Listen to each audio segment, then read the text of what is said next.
mic drop. Beat me up, Scotty. The mic drop.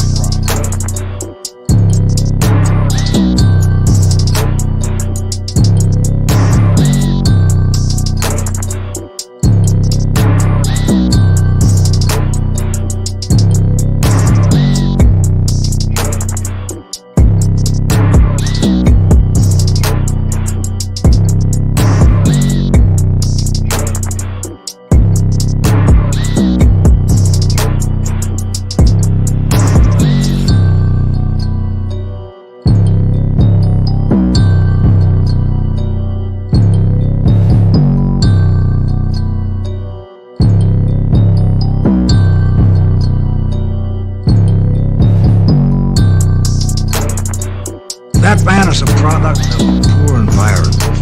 There's absolutely nothing wrong with him. I can prove it. Of course, there's something wrong with him. He's a Negro.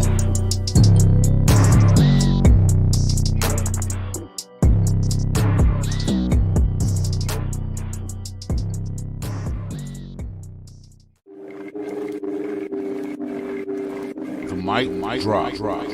T-minus 10, 9, 8, 7, 6, 5, 4, 3, 2, Beat me up, 1, Scotty. Beat me up, 0. Scotty. Ignition. Liftoff. Liftoff.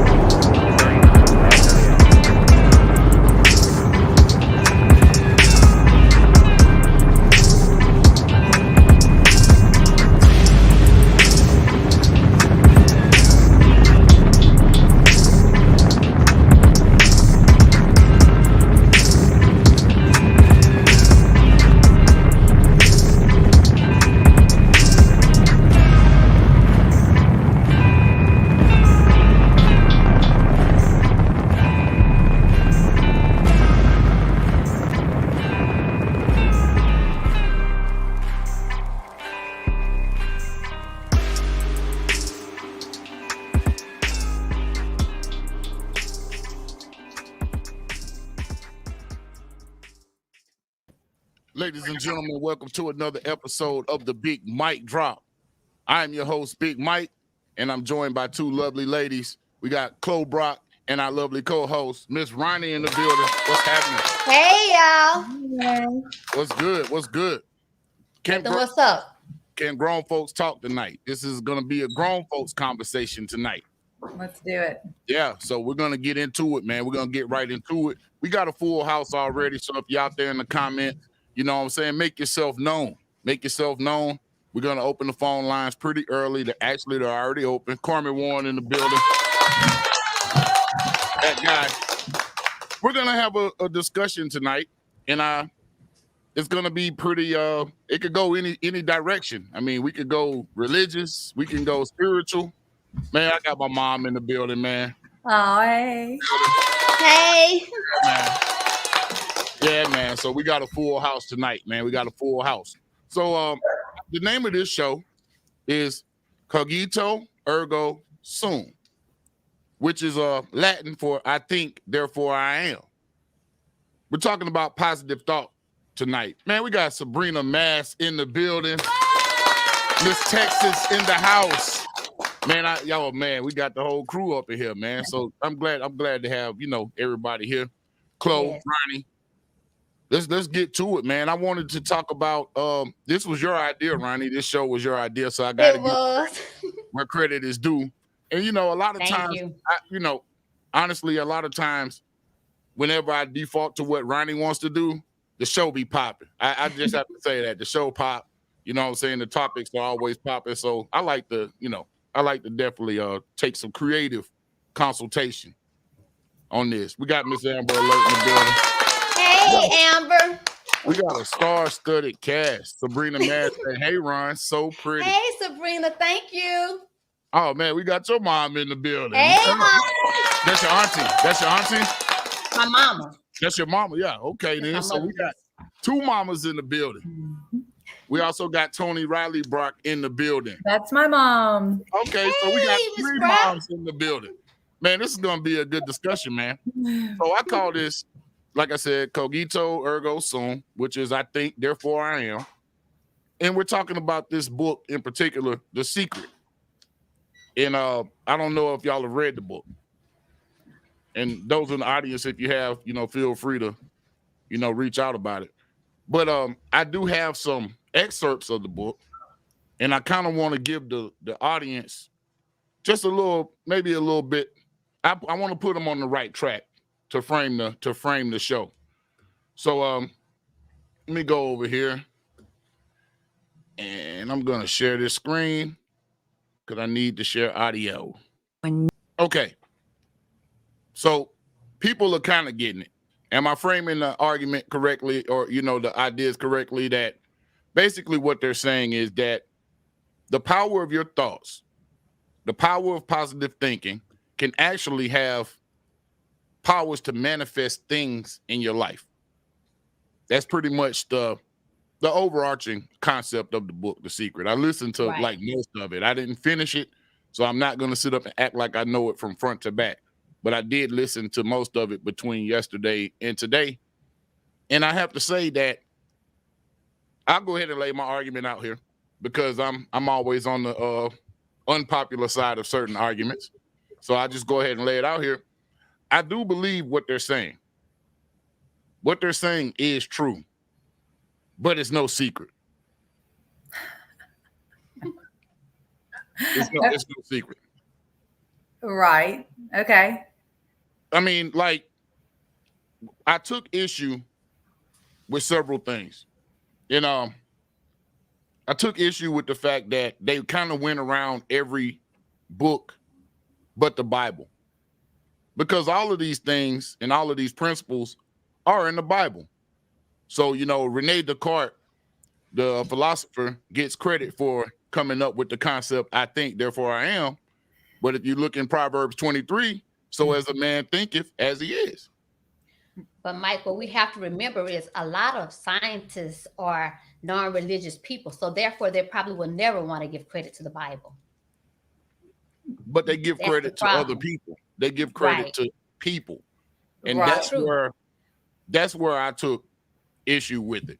Not saying I'm a Bible thumping Christian and I'm in church, jumping every Sunday. I'm not. Right.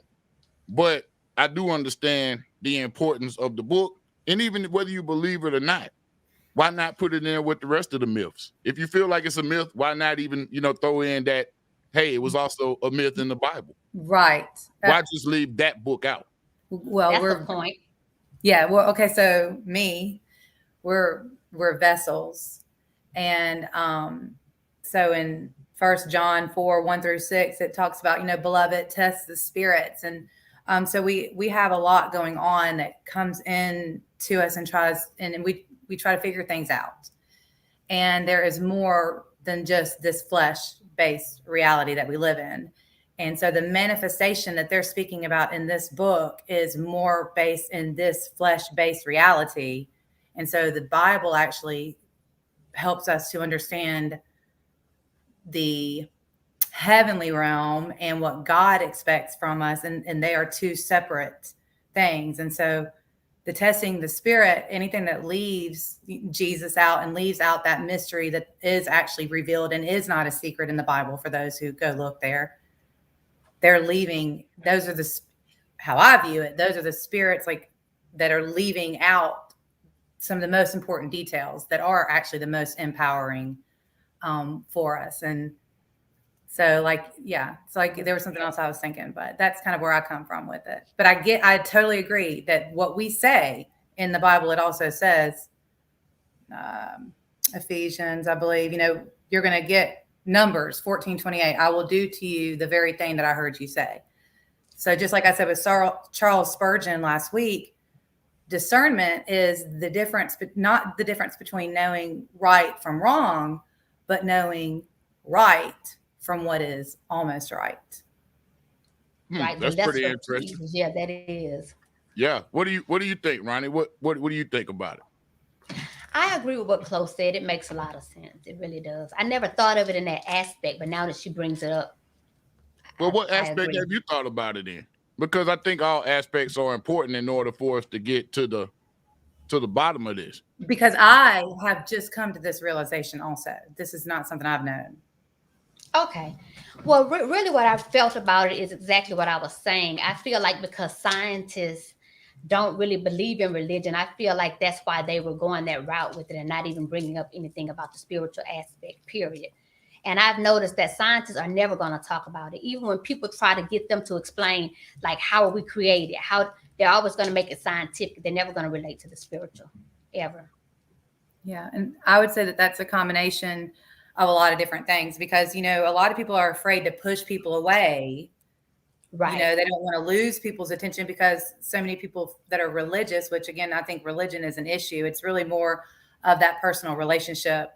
Because the devil goes to church too, and like we're all vessels. So if I'm preaching 1 second, like that's why I love my shirt. Like I have to remind myself if I'm going to be talking about, hey, Jesus and live like Jesus, then I have to act like it. But the thing is that I'm only human, and so I'm going to fall. And so if we keep holding one another accountable on that level, there's just this fine line of everything. So I feel like everything, the Bible and all these truths that are in the Bible, I feel like it is more that we are actually have been saying it, and it is from the Bible and it is from God because God is inside all of us. It is all of that. But people are afraid to say it, or they say it and then they do the wrong thing and then they get judged, or they, you know, just such a wild comment. Right. And people believe different things also. Well, They do. Let's finish framing it up. Let's finish framing it up. And like I said, I want to take my time with this show tonight because we want to make sure that we treat this topic carefully. A lot of people are into this. Yes, I they personally are. like the 4 agreements a lot better. Your sister Diane put that on underneath. I love the 4 agreements. The Yeah. 4 agreements is one of my favorite books. But let's continue going. Now let's talk about this law of attraction, because this is where they lose me because I've always associated attraction with magnetism. But a major underpinning of this book is like attracts like. I don't understand that.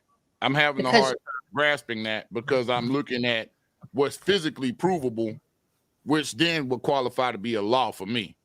Their opposites attract. Their opposites attract. Right. And I mean, like I said, that's physically proven every time. So that should be the law. Perhaps Right. maybe there's a theory of attraction.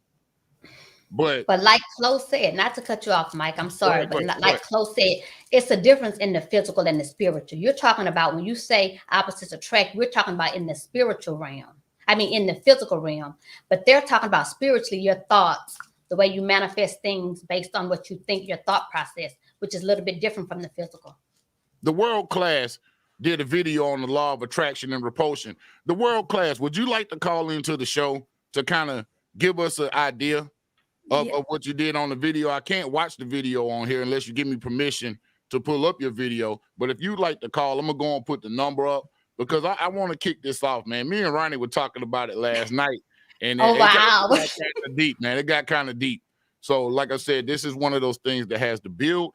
Yeah. But I am going to go ahead and put this out there just to break the ice.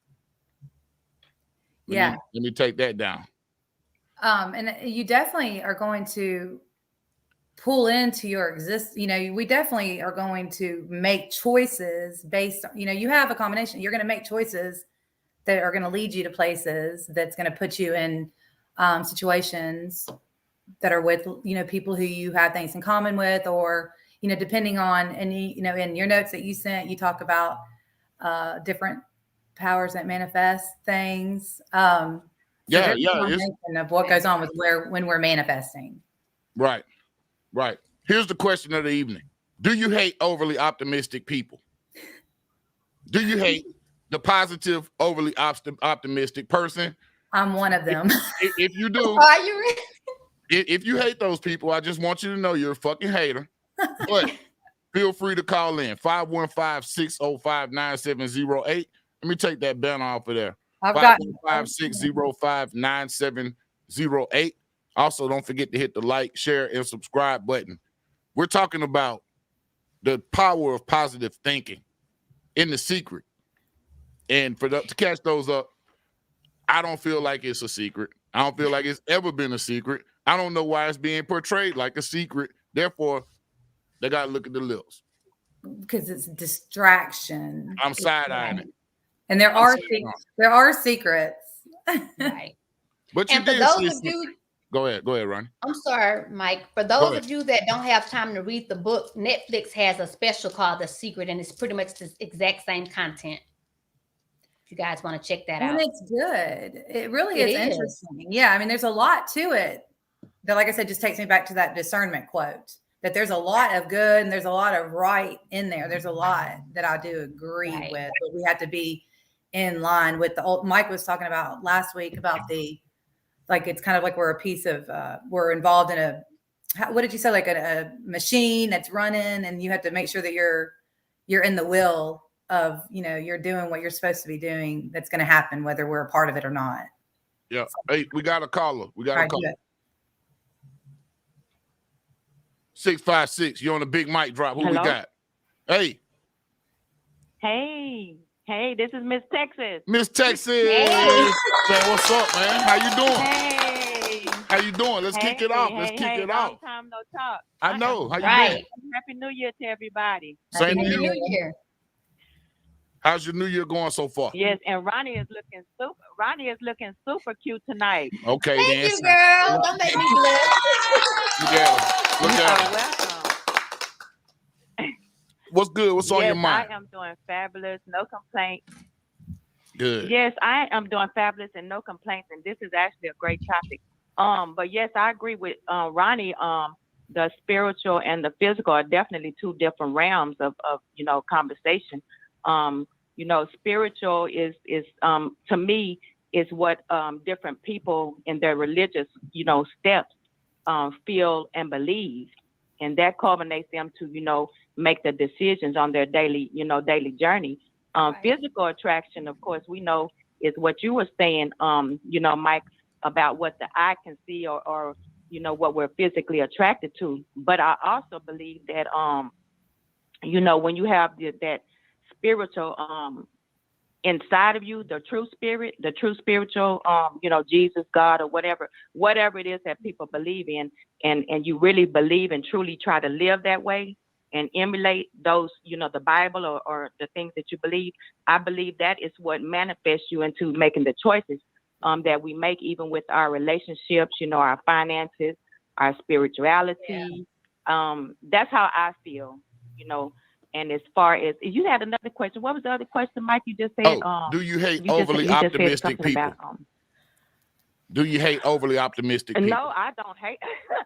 I do not hate overly optimistic people, because I am one of those people that are overly optimistic. And I believe that when you are optimistic or even overly optimistic, it takes you to another level of maybe I'll wake up and I'm not feeling that day. Maybe I'm not feeling it, But whenever you start mentally thinking about being optimistic about the day and positive things, then your day, this is just my personal experience, the day seems to change and it ends in a very, very great way.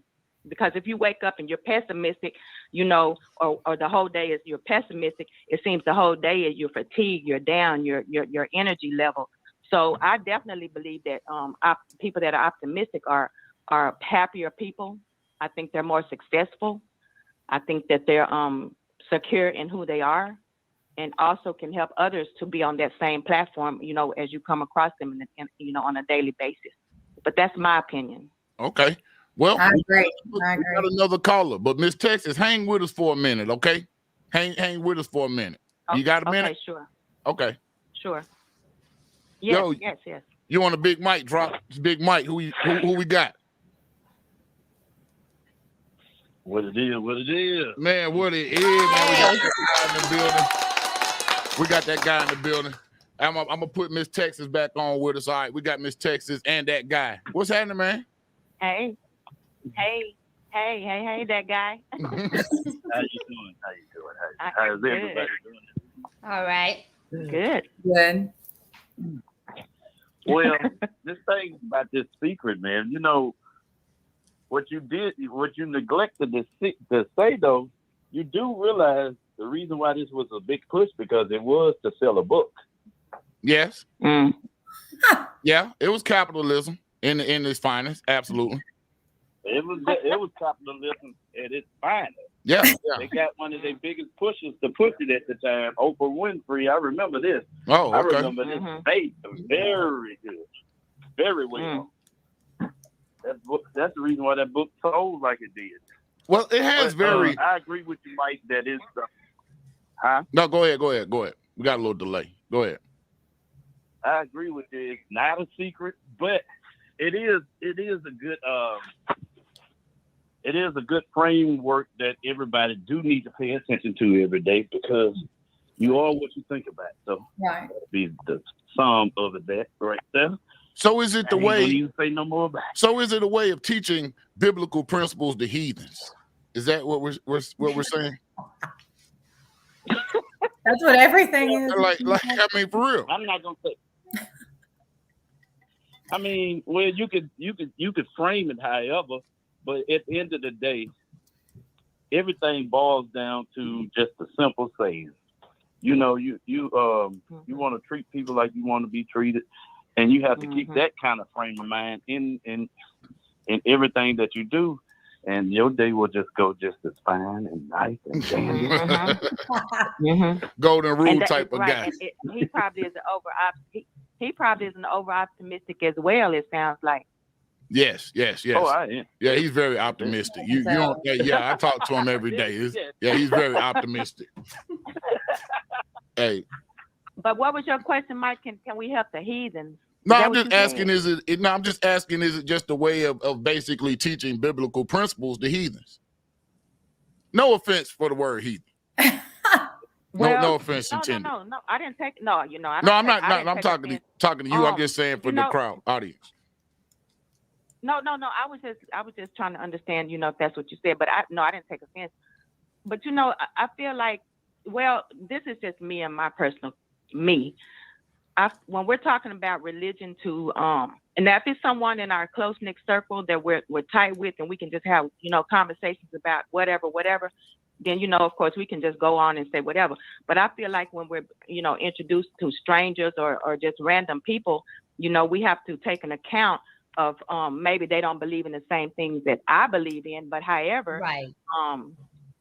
That doesn't mean that I cannot, try to, show them, the way that I am, and try to be a positive in that moment, and then open the door for some context of how, of how we possibly can live or change someone's life, or show them how to be optimistic, because we got to understand every day someone is going through something, that's keeping them down. Right. But I am the type of person, and I feel like if you're walking in the spiritual realm, you even strangers, if you think about it, when you're in society, you can just look at a person when you're connected with your spiritual side. You can just look at a person without even talking to that person, and just look in their face and see how if they're downtrodden. Right. Right. Sometimes I feel like, being that way, that maybe we were designed to put in that person or those people's presence at that moment to try and, give them a kind word. It may be some, and me myself, even especially the most thing that I have noticed, especially now, is when we're in the grocery line.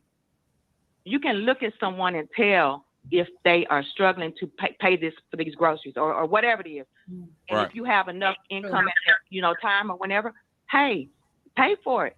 Well, And I promise it works. Let me break in here. Shout out to Uncle Stu, the old man on the block in the building. Salute Big Mike, panel, and chat. Uncle Stu, man. Actually, man, I'm gonna drop the link for you, brother, if you want to come in, because we could use some knowledge, man. Some old school knowledge. Not trying to, not trying to shine, but just some old school knowledge from Uncle Stu, the old man on the block, man. He got a lot of good information. I'm gonna drop the link in the panel, so if anybody wants to actually get on and show their face, I want to say too about what she's saying about, even if you look at people, I can even feel it, like, because I teach. Yes. So I get very close to my students, and I can tell what's going on with them. And sometimes they're like, "Whoa, how do you?" But I've had a few, especially one I can think of. She walked in the other day, and I could feel that she was upset I did not even know who was behind me walking in. And as soon as she came up to me, I said, "What is wrong with you today? I can feel it. I can tell something's wrong with you." And sure enough, she had been crying. We got old Uncle Stu, the old man on the block in the building. Hey, Ladies and gentlemen, Uncle Stu, what's happening, man? Welcome I'm to the doing well. I ain't going to be able to hang out with y'all long because I'm in the midst of cooking. Okay, But, what you know, got you going? What you invited me, cooking, man? so What you I cooking, figure bro? I come in. What you cooking, man? What you got on you? I'm a vegan, so I'm cooking a nice little vegan stew. Okay, then awesome, man. It's Yeah. cold out there, so Oh, Yes, sir. okay. Yes, sir. You got to forgive me. What's the topic? man, we're talking about the power of positive thinking. So Ronnie told me to read the book The Secret, in which Okay. I did, and I watched the Netflix special The Secret as well, Okay. just to get an idea. And my conclusion was that it was really no secret because all of those principles are kind of laid out in the Bible. So I started side-eyeing, why did they repackage it? And excuse Well, they took why Jesus did out. they repackage it and then not even give the Bible credit for coming up with any of these principles? That was It's called making money. that's right. the thing that stuck out to me. That's all it is. There's a whole lot of things that come out of scripture and spiritual context that what people do is they take the principles, package it in a book, and then they sell it to the people. And a lot of people think this is something new. They use the idea of it being secret because if you don't read the scripture, it is a secret. If you don't study to show yourself approved on the God of workmen is not needed to be ashamed to rightly divide the word of truth, then you don't know what the truth is. So if I package something, put it in a different way, articulate it, spin it, and then I tell you, here's a secret, to you it is a secret being revealed. Because technically, if you look at the Bible and then you look at the last book, you have to understand that the Bible is theoretically what? Unknown. And then when you get to the book of Revelation, what does it say? Unknown. Right. So that's really where it all comes up with. I say stand on your ground. If scripture is what you're doing, then study scripture, understand the principles, and understand how to live. Basic instructions before leaving earth. And that's how you got to do it. So you just live your life. We can't change the world. Book of I think it's John 15. Talks about I didn't come to save the world. I came to talk to you. So you got to recognize that you are the chosen one. There's going to be some people that ain't going to be chosen. Right. And there are some people that is going to die in their sins. We saw it in the old covenant. Not everybody went into the promised land. They got out of Egypt, stayed in the wilderness, but they never made it to the promised land. Why? Because their minds were still stuck in Egypt. Yeah. And I just want to backtrack. Go ahead, Ronnie. I'm sorry. I just want to backtrack to what Chloe said about she can feel it when her students are a little bit off, and that's a gift. It's like Miss Texas. It can be difficult because I'm up there teaching also. Right. So I'm literally taking in, looking at them and feeling them. And so I'm learning to deal with that. But I love I understand what you're saying. I'm a former educator myself, so I definitely understand.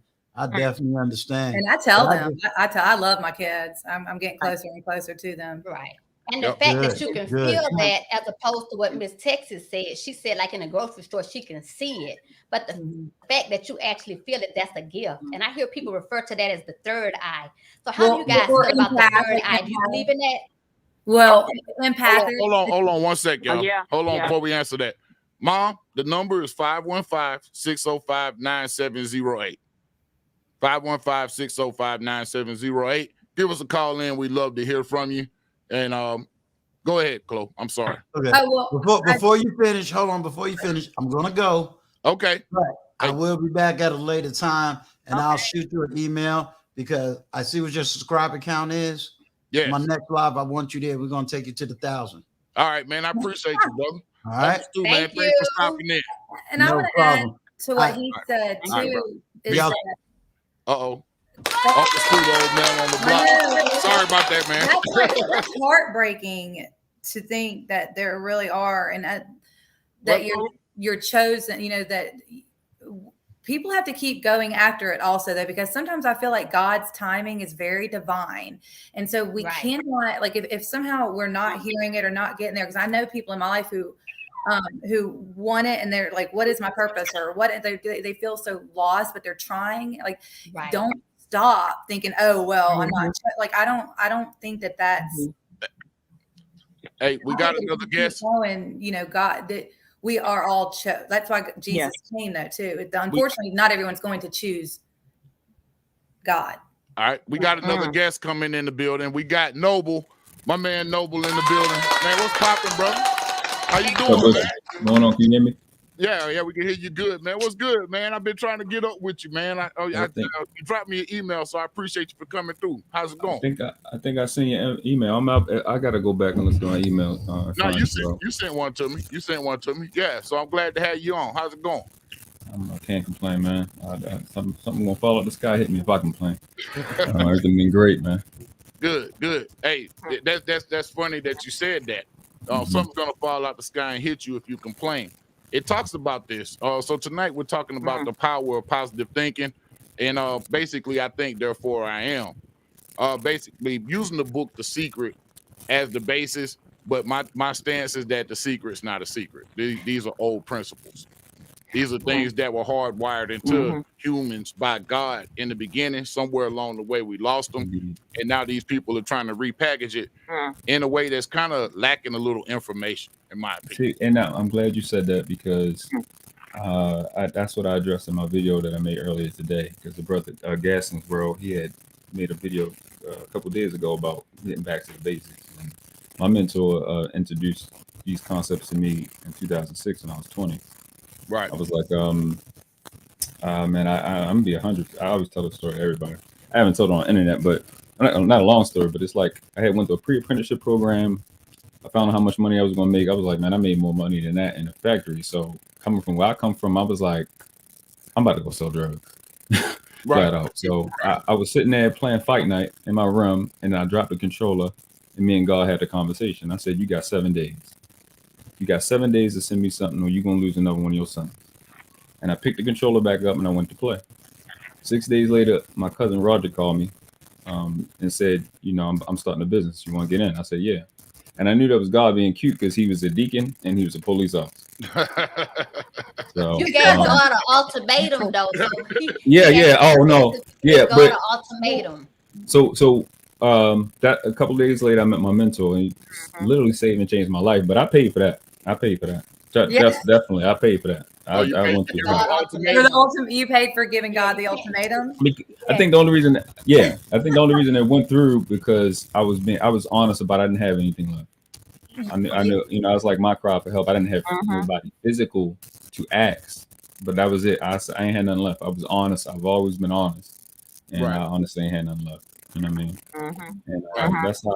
So I was when I came into these concepts, I was very desperate. I wasn't desperate to make money. I was desperate to be human, because I didn't come from humans. I come from people that killed people and got away with it. My dad used to kill people. I thought he was a hustler, but he wasn't. He was a hitman. And then my mom killed her older child before me. So I'm like the firstborn. So I was very violent, extremely violent coming up. Fought a lot. Now you're out of Baltimore, right? Yeah. At Baltimore, Maryland. Yeah, shout out to Baltimore. Yeah, absolutely. Northwest Baltimore. Yeah, we need prayer. The whole Baltimore need prayer. But so I took this stuff really, really seriously, and for years, I did the positive thinking thing. Well, I came across the positive thinking thing and the law of attraction thing. And as you said, it is repackaged, and it's a tremendous amount of information that's left out. So I addressed that in my video. But I want to speak to religion. Okay. Religion has, my problem with people that have a problem with religion is like, you're mad with something. It's like you're mad with a book, a Quran or Bible that never jumped off the table and kicked you. It never did anything to you, ever. So there's no legitimate problem with religion, ever. It's just a people problem. And then when you deal with the variety of, if I say Allah, all I'm saying God in Arabic. That's it. Right. So they have a confusion of misidentifying what the problem is and misidentifying language. Well, that's what me and Chloe were talking about the other day on the phone, was the Tower of Babel. story. The Tower of Babel, yeah. Yeah, Tower of Babel. And where they basically, God and the angels came down and created confusion amongst the people that were trying to basically get into heaven and revolt and, take over heaven and kill God, and all these things that they were talking about doing. So it makes sense to me Our language. that just not only their language would be confused, also the religion would be confused. So Right. I do feel like most of the 5 major religions in the world, most of the religious texts pretty much say the same thing.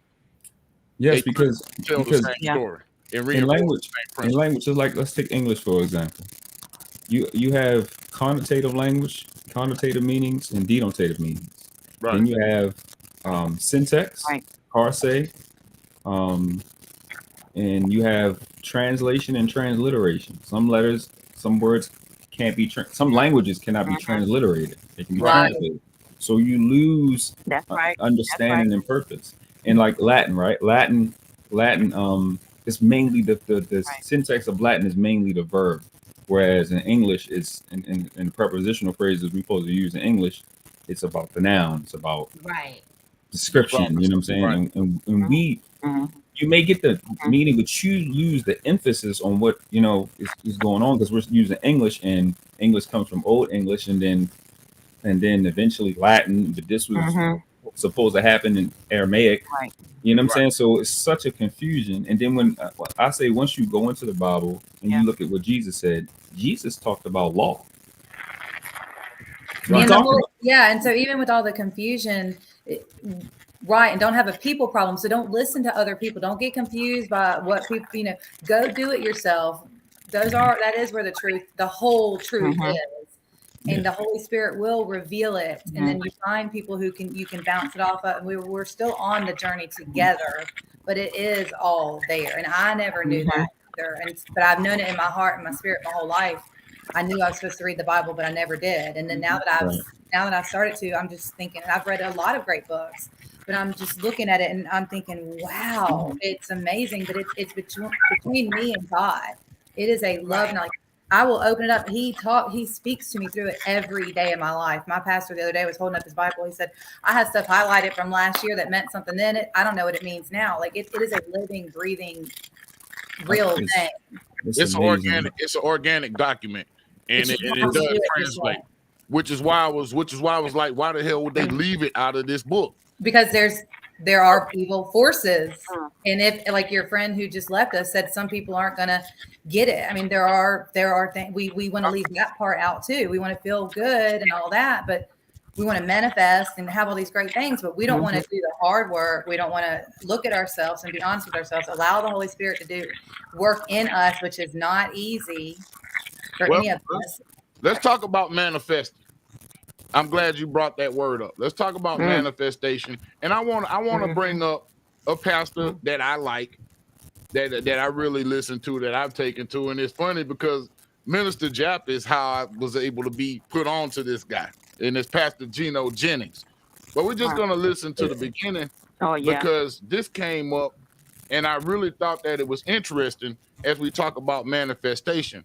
So a lot of people are getting wrapped up. Let me frame it real quick before we go into it. A lot of people are getting wrapped up in this mentality that materials and goods and things is what translates to happiness, and that's what translates to people being good. Right. You can see it in something as simple as people talking about their favorite rapper. When people start talking about who the best rapper is, money is gonna come up. How much money one of these guys has or women has is gonna come up. And it's going to be like, oh, well, they got the money, though. And so automatically, by default, that makes them the most talented in our book. So we put a lot of weight and a lot of emphasis on having things and manifesting things. That's another problem I had with the book. But in all fairness, I didn't read the book all the way through. So it did address health and spirituality and things like that. But it didn't do it first. It addressed the material things first. And that's what draws people in.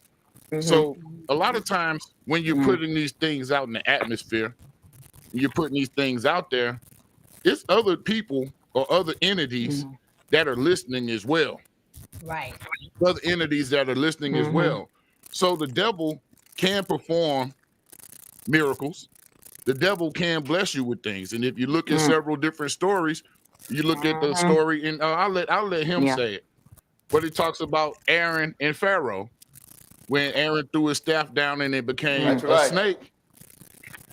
And then Pharaoh called his sorcerers, and they threw theirs down, and they became snakes as well. So they were able to replicate that magic.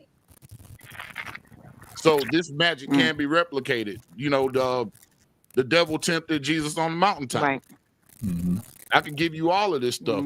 So that's why I'm a little bit careful with that book and the emphasis on things. But I'm gonna let Pastor But people don't know. I just want to say one thing before you go to it. People don't know that if they don't know it, though. You know, so like I didn't know to be careful with certain books that I'm not interested in anymore. But they still led me to something. You know, like but people don't know what they don't know. Give me 1 second and pull this up here. All right, this Pastor Gino Jennings. This is for fair use. That's right. Oh, I know that upset somebody. Oh, so Pastor Jennings, God used him. All right, I can accept that.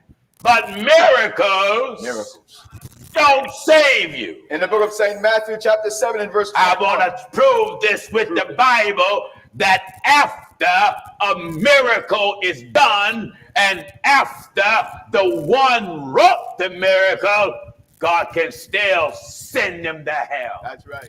Not even God will credit someone who he used to heal. Right. If they don't obey his word. That's right. You get no credit. No credit. For none of your works. That's right. That's right. This is what the scripture means. Obedience. Yes. Hallelujah. Hallelujah. Thank God. So for those of us who believe this philosophy in Christianity, that makes a lot of sense to me. And even if I wasn't a Christian, I don't even know if I am a Christian at this point. I'm not gonna lie. I just don't know if I associate with any organized religion because I see that's value. A lot of people's view now. I see value in a lot of them. I see value in almost all of them. It's some that I don't. I'm not gonna lie. It's some that is like that's total idolatry or whatever. But some things, you can extract value from all of these philosophies. They're all the same philosophy in a sense. Yeah. And that's why a lot of people now you hear them say, "I'm spiritual, I'm not religious," because a lot of people. Yeah. Well, I mean, I think Jesus is important. And go ahead, Sabrina. I'm sorry. Yes, I'm listening to everybody, and everybody is very intellectual on what they're speaking. And I agree with Pastor Gino on what he said because my thing is speaking on what he said. Just for an example, like just say myself. God can bless me with something that I wanted or needed or what have you, and how I take that blessing and go forth with it and use it for the good is going to determine down the line, okay? Because if we're rewarded with these things, I believe, like Pastor Jennings, okay, he gave it to you, but are you going to use it and utilize it and be thankful for it, or are you going to take it and use it for? It depends on how we use those blessings that we get on a daily basis, a weekly, a monthly, a yearly, or whatever. You know what I'm trying to say? Like, you give back. Yeah, we're not supposed to hoard or be selfish. You're supposed to give back. That blessing back that he blessed you with at that moment, but it may be something else down the line if you don't do right that he won't bless you with or take something that's valuable to you as well. Right. So I definitely agree with Pastor Gino on that. And also, the word Christianity, because let me tell you, and I know as a Black culture, that's the whole thing, Christian, but now the word Christian has been used so loosely now, and people have used it so loosely, Christians, because a lot of people that are not Christians that we know, and not to judge, that we just know, say they're Christians, but they're not Christians. So I have even gotten away from saying I'm a Christian. I don't even say that anymore, because am I defining that word? How am I defining that word, and how do other people interpret that word now? Right. I'm just going to say, I try to live right, I try to do right, and I try to walk in Christ and who I believe in. Because I feel like the word Christianity and Christians, it's like water now. because the people Lost its just walk around value. and say it. Well, does that mean you're a real Christian? And then not only that, by saying, okay, I'm a Christian.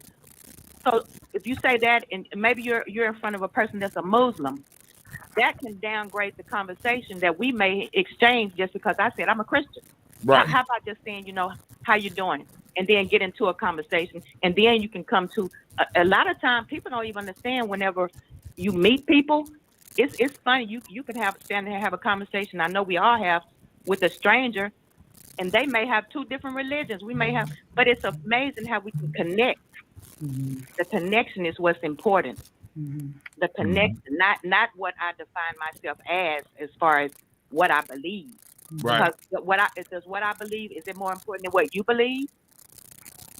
You understand And what one I'm saying? thing- How am I to say what I believe is more important than what Ron believes or Mike or Chloe? How am I going to? Who said that? Who said And that? I feel like, I feel like the stronger, I feel like the people who are more lost, who don't know what they believe themselves, have a harder time accepting people who believe something different, if that makes any sense. It does, but I Right. find that to be more true for us Christians, because I have a lot of Muslim friends since I've been in New York, and they're very receptive of all religions. Like, it really doesn't matter. But I remember as a child being a Christian, there was a Muslim family down the street, and my mom doesn't have any prejudice, but it was just like, I didn't play with those kids because I was taught that, we're Christians, they're Muslims, and I didn't know what that meant. Yeah. Some people, I mean, Jesus says he is the way, like he's the only way. Right. So the difference would be, and then like some of these religions, other religions were in existence long before Jesus came. Yes. Yeah. So it's like, did Jesus change the world? Did God send his only son? John 3:16, like, is it true? Is that true? Right. You have to decide, do you believe that? And so But let's go ahead and take it to another level though. Jesus wasn't a Christian. Mike, so can I don't think. Yeah. Can Go I say ahead. one more thing, can I say one more thing? Yeah. And we really want to get truthful about this conversation. We always say, okay, go to church Wednesday, Bible study, and Sunday. But I'm telling you, because I know Muslims, like Ron said, they take their religion so deep. They get up every morning and they, pray. Yep. Every morning they pray. Throughout the day, they pray. Yep. I think it's 5 times if we're talking about Muslims. If we want to be serious, and I'm not saying that because I believe in God and Jesus. That's who I believe in. No, But I if agree we're with you. Serious about the situation. Who is putting more time into what they believe? Are we as Christians or are they as Muslims? But they're They calling us. as My church that I go to is calling us to do this, to do that, and that's what I mean. This is all I care about. It's But all I do. I'll say this: Jesus was not a Christian. Well, yeah, I mean, And I don't think he meant start a religion That's a as he word, was the only way. yeah, And I think that's one of those things that's taken and misused and weaponized, because that's really what Christians did, was weaponize the Bible. And He was an Israelite.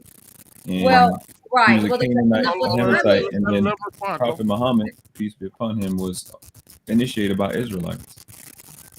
So, yeah, I think they've used it to.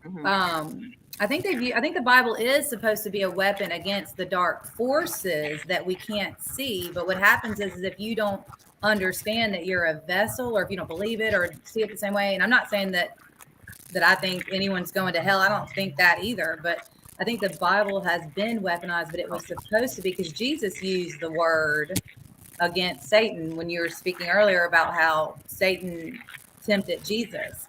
Jesus said, "It was written. It is written." Man isn't as responsible as Jesus was. Right. So and that when it got into the hands of men, that's literally why people aren't trying to hear it now.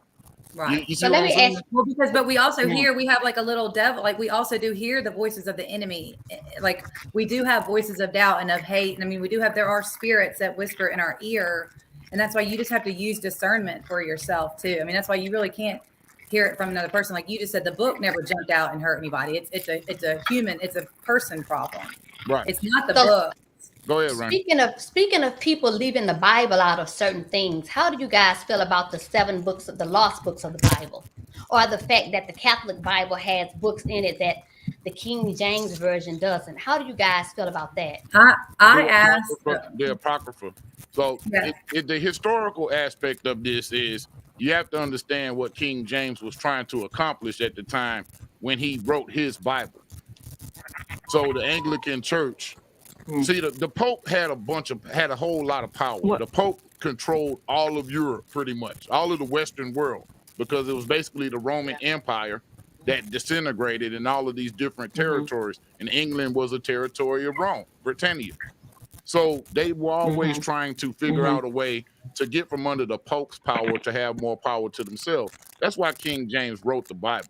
Well, a Catholic priest told me, and I'm pretty sure that I even read in my mom's Catholic Bible that there's a whole introduction in the, because I have all kinds of Bibles, but a priest told me recently, I could be wrong, I'm pretty sure he said that to be able to break away from the Catholic Church, they had to just choose the Hebrew writing. So pretty much, I believe that the Protestant, the other Bible that's not the Catholic Bible, it's missing certain books that were not originally written in Hebrew or something like that. Like it's literally just something like that what I'm interested in is what is in those books, Right, that were left out that makes a difference. The thing about the question I was asking was the tie in both things I would say. The question I was asked by the sister and what the Big Mike drop is saying is what you explained. You said what King James did, and then you said what the Pope did. More than most of the entire time religion has existed, it has always been associated to royalty. Right. Always. Right. The United States of America that we're in right now was only recognized by a sultan in Morocco. Right. Religion has always meant royalty. Right. Now, people think it's just a consumer experience. It's whether you like it or not. So those books were removed to tie you away from your blood tie to royalty, giving you a religion that's not pursuant to your bloodline and your blood tie. Once that conversation is reinserted, a lot of things change. So what religion should you be picking back that your family comes from? Like what religion should you be picking that's pursuant to your bloodline? Right. That makes a lot of sense. If you take Islam, you take Christianity and Catholicism out, and you go to Buddhism, and you go to Hinduism, right? Right. You go and look in their culture, they'll tell you the same thing. Because because those initiation processes and those ceremonies are surrounded by religion. Well, right. We were talking about that the other day, and to me, religion means to tie down. It means to bind. And, yes, that's exactly what it means. It's like a ligature. Like you take a rope and tie somebody to whatever you tie them to, whatever. Well, it means to bind, to rebind. Re means to again. Legion means to bind, to rebind you, reground you. Like you need to be regrounded. You're connected to the earth. That's what it means. Because that's where you came from. Yeah. Go ahead. On the earth sometimes too. I'm gonna kind of flip this. Go ahead. I'm gonna flip the script a little bit. If I may. Go ahead. Still on the religion tip. So even like for instance, my children are grown and on their own and this and that. So I grew up, teaching my children from the Bible, the Holy Bible, and this. But it's funny how things go because I grew up teaching them the traditional Bible as I knew and as I was taught, and then from my parents were taught the tradition. But my children even came a couple of years ago. It was at Thanksgiving. They were like, Ma, we believe in God and Jesus, but we don't believe, because they are pro-black. They're like, we don't believe that Jesus was no white man.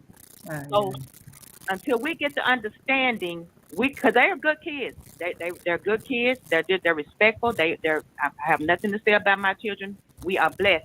But they started getting more deep into the word and making me think different and making me want to study more and to know more. Because honestly, that is the tradition we were brought up in. Oh, the pictures of the Jesus and the white man and this and this and that. Mm-hmm. And even at that time with my kids, I'm like, well, I don't want to, I even felt some kind of uncomfortable way at even me saying, I don't know if I want to get into that argument about the Bible. But then again, when my kids left, I'm like, that is something to think about but then that let me know was, honestly, it was like, well, I'm glad that my children have their own brain to think with and their own knowledge to research and understand what they understand of the Bible. Yeah, the Bible doesn't say he's white, though. That's another people. That's another human being. The Bible doesn't say that at all. I'm not saying no. I didn't say that it says this is white, but you have to understand in our culture, it was presented that way for generations. Well, that if you, he was you're white. right. well, if you grew up in a Catholic church, you grew up. The pictures, Yeah. the pictures, the T-shirts, the pictures. Yep. Our homes. Even the Lord's Supper. Yep. Just speaking from a black home. You're right. Tradition. Hey, we had the Lord's Supper with Martin Luther King. You're right. You're right. You are right. Yeah. And that's like why Mike. That's why Mike has that shirt on. Mike, what shirt do you have on? What? Go right there. I mean, what do you think about that conversation? What do y'all think about that conversation? Well, if you grew up in certain churches, man, first of all, you have to realize that if you read the book, that's idolatry. You're not supposed to worship any graven images, no statues. That's right. No anything. So if you walk into a church and Jesus is up on the cross and he's a white dude, you're in the wrong church because Jesus ain't on the cross no more. I understand that, Michael. What I'm saying is, what my point is, when we're talking to these young people about religion, and I'm just saying, as it goes, these young people, the first thing they want to talk about is they want to see where you're coming from, because if you start talking, that's just something about that, the how they describe Jesus in the Bible, his appearance, and it is in there. Yeah, skin like bronze. The hair made of wool. Yes. And right. But I'm saying when we were growing up, that was not a part of that piece of that Bible that we talked about or pertained to. But what I'm saying, these young people now, I feel like they're more inept and they're more if they're studying the word, that's something that's important for them, for others to acknowledge that piece. Well, I'll say this too. Jesus predated the concept of race. Race is just a social construct. Yeah. So for them to kind of focus on that, you can't really look at history like that. It's more that's more physical realm versus spiritual realm, because in the spiritual realm, we are not the color that we are in this physical realm. So, but at the same time, that's but to me, that would be.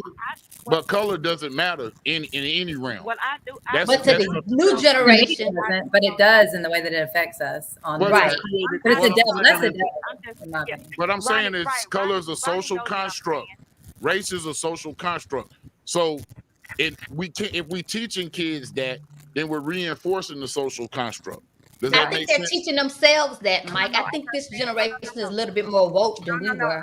I don't think so. I can't say that. To get it, I'm saying. Go ahead. No, I hear what you're saying. And I'm saying to get into a conversation with them about the Bible, that's important to them to continue the conversation about other things in the Bible. I'm just saying how this generation, and that's their right, because they want to feel a connect. Right. I believe that they're it's so disproportionate for our people that they have to feel a connect if you want to continue talking about what the word says to them. I'm just saying this is a lot of kids doing this now. And that's why it's not a great idea. My grandmother, this is the most I've ever talked about religion with people outside of my family, because I was always taught, do not get into conversations about religion or politics because nobody is going to agree. And that's true. Yeah. But see, when did it become so imperative that everybody agree? Nobody was trying to say something. Go ahead, bro. The undertone to the conversation is this: no matter where religion is talked about in the United States. Hello. Yeah, you hear you. Go ahead.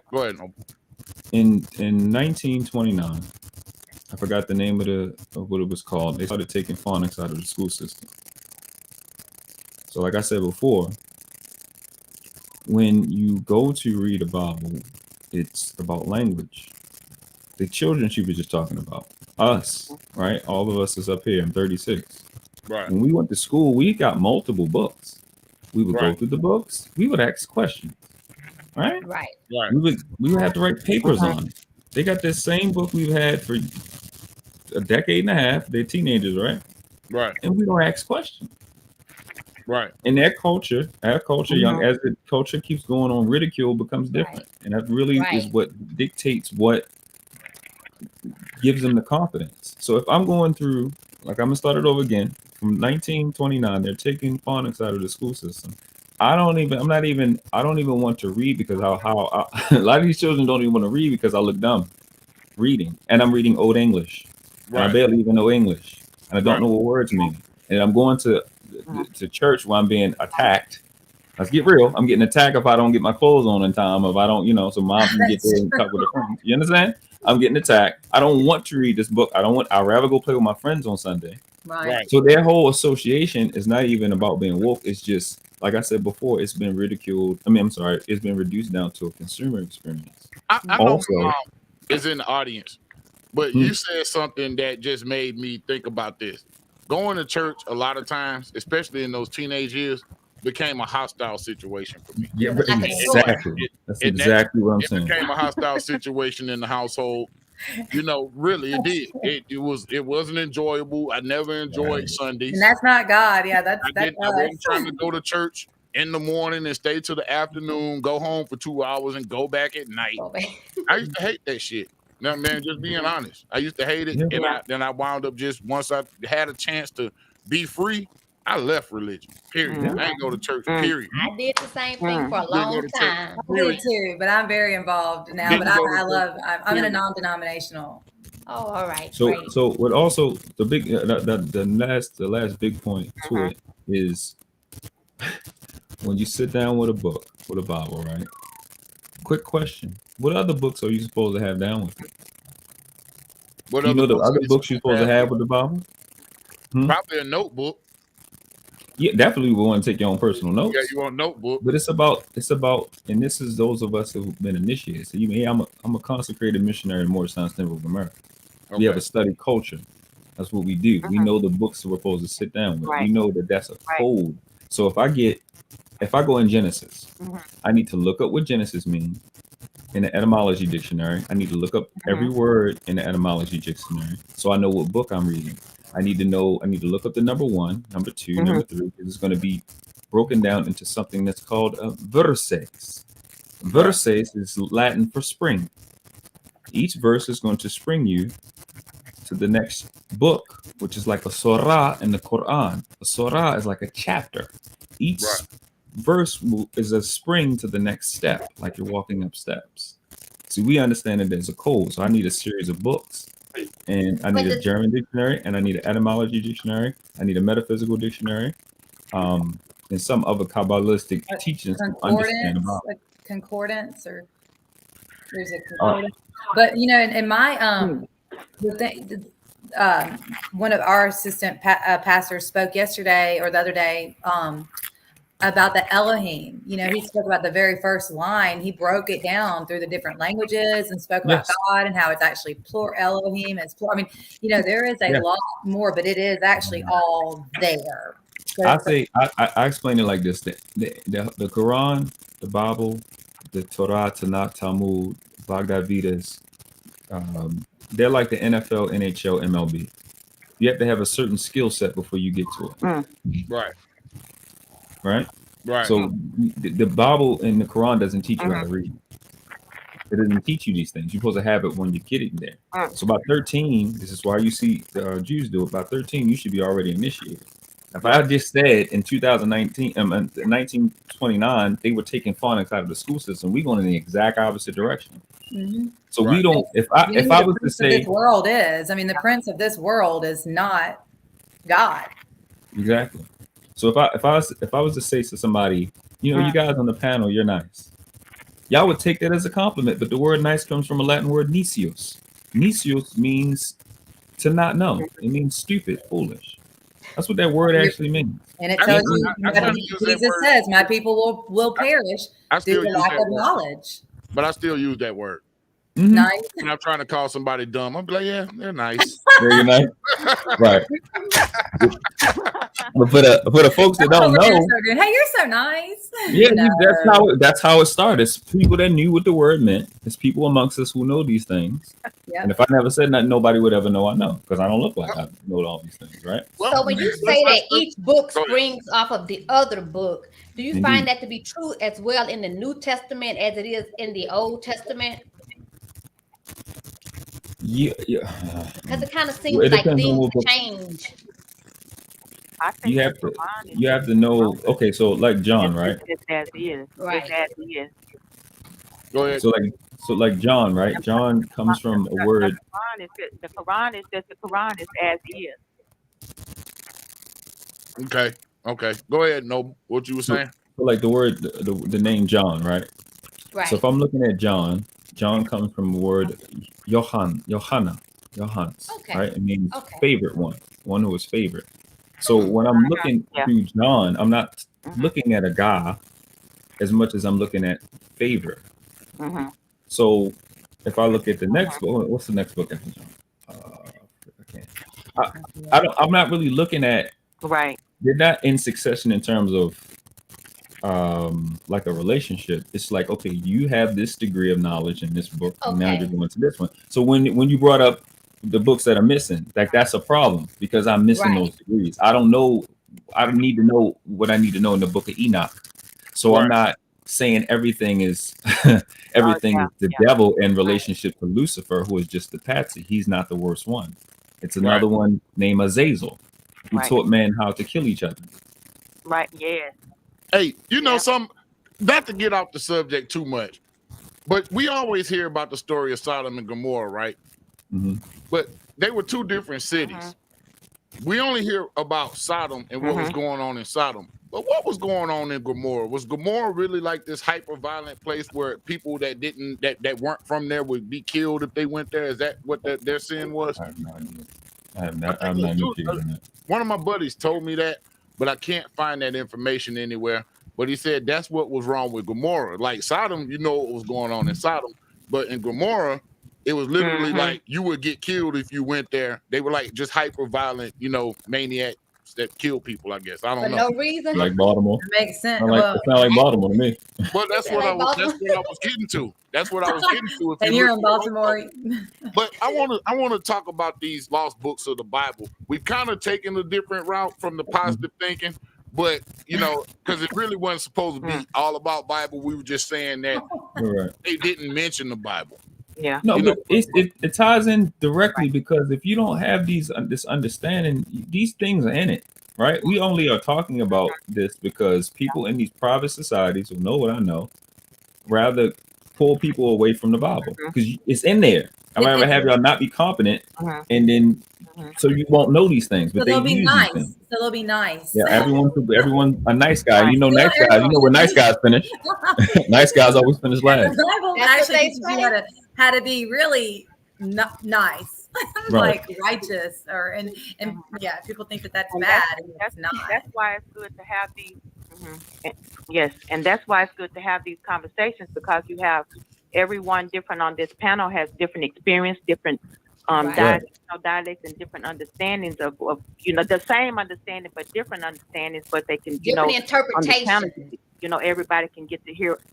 Right, everybody can hear the different aspects of the conversation and then take in what they feel. They can pull out of it what they feel is relevant, maybe to them in their life. But then the point is, curiosity as humans, curiosity always makes us go and research something or look for something. Maybe from what I have heard, or just like what Noble's saying, he has some deep stuff that makes me want to go more in because I'm culturally diverse because I'm Puerto Rican and I'm French and Black, all that. But the point is, guys having these dialects and these conversations, we can even learn from each other tonight. Oh yeah. So it's good to have these conversations with different people and different thoughts.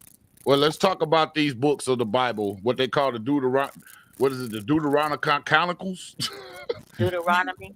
No, it's Deuteronomy. No, it's the Deutero Canonicals, or the Apocrypha.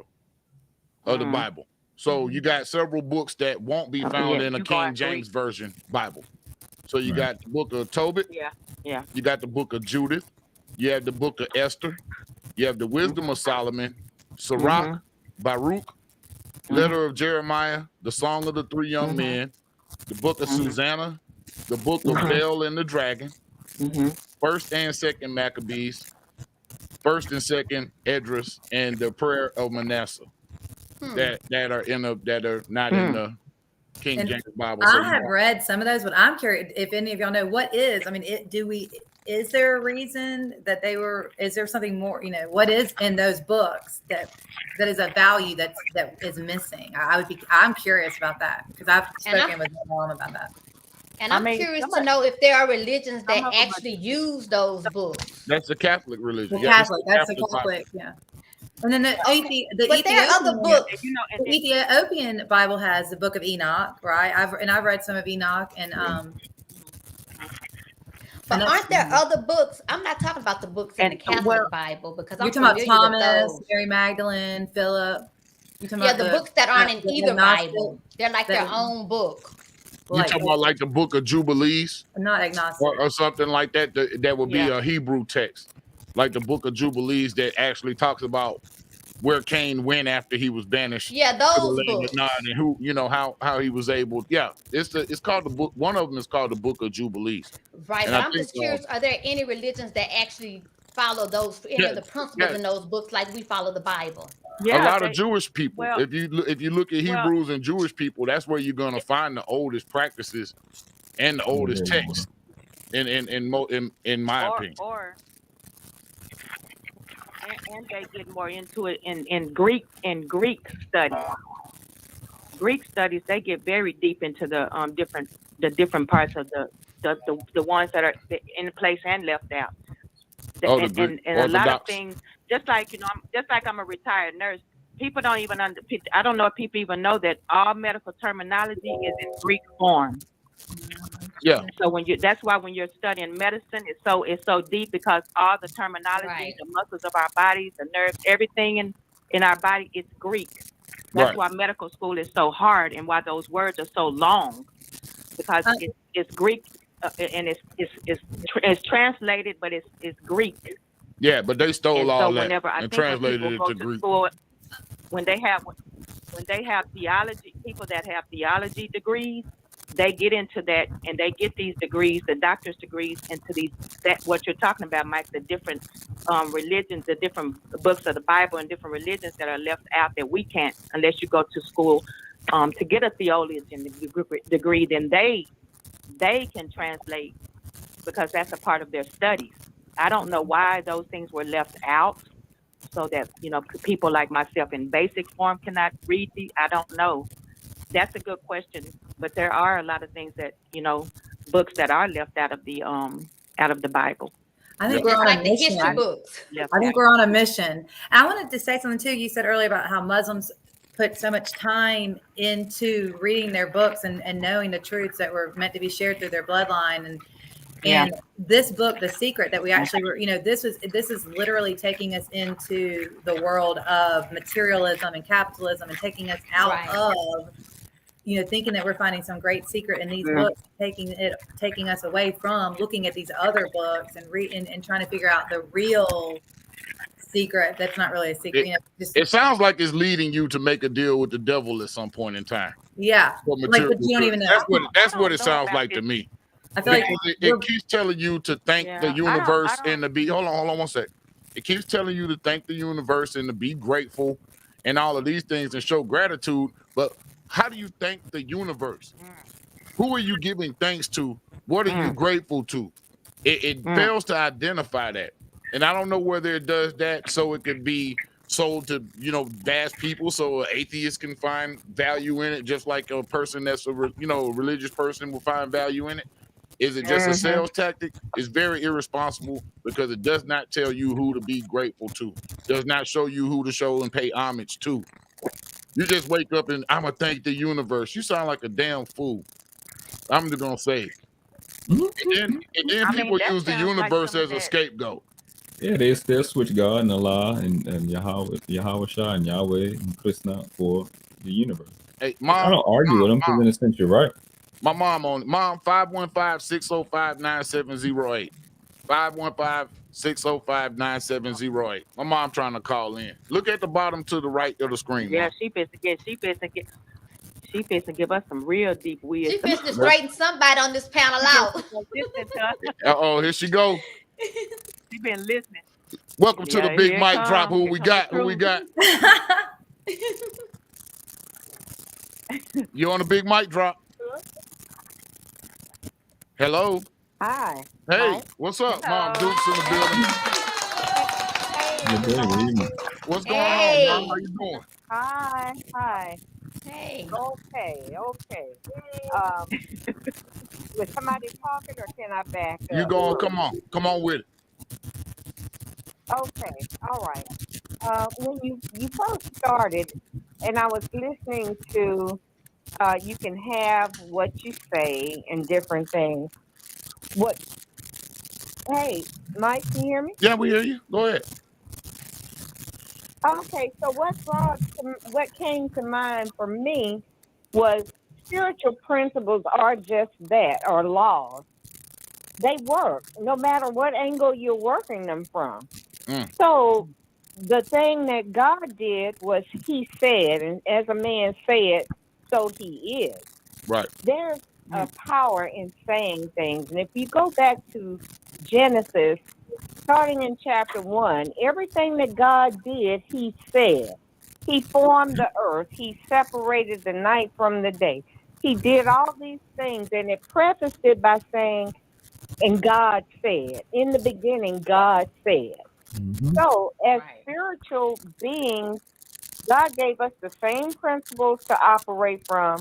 We can't be mad if other people take the principles and run with them, like Oprah and different people who have operated in these things. They just happen to be more diligent at working them. Do you think that it matters what's in God's will? Mountain go and cast itself into the sea. That mountain will go and cast itself into the sea if you have the faith to do it. You can't work any of these principles without faith. So whether your faith is in God, your faith is in the universe, or some other power or being, the same principles will work for all of us.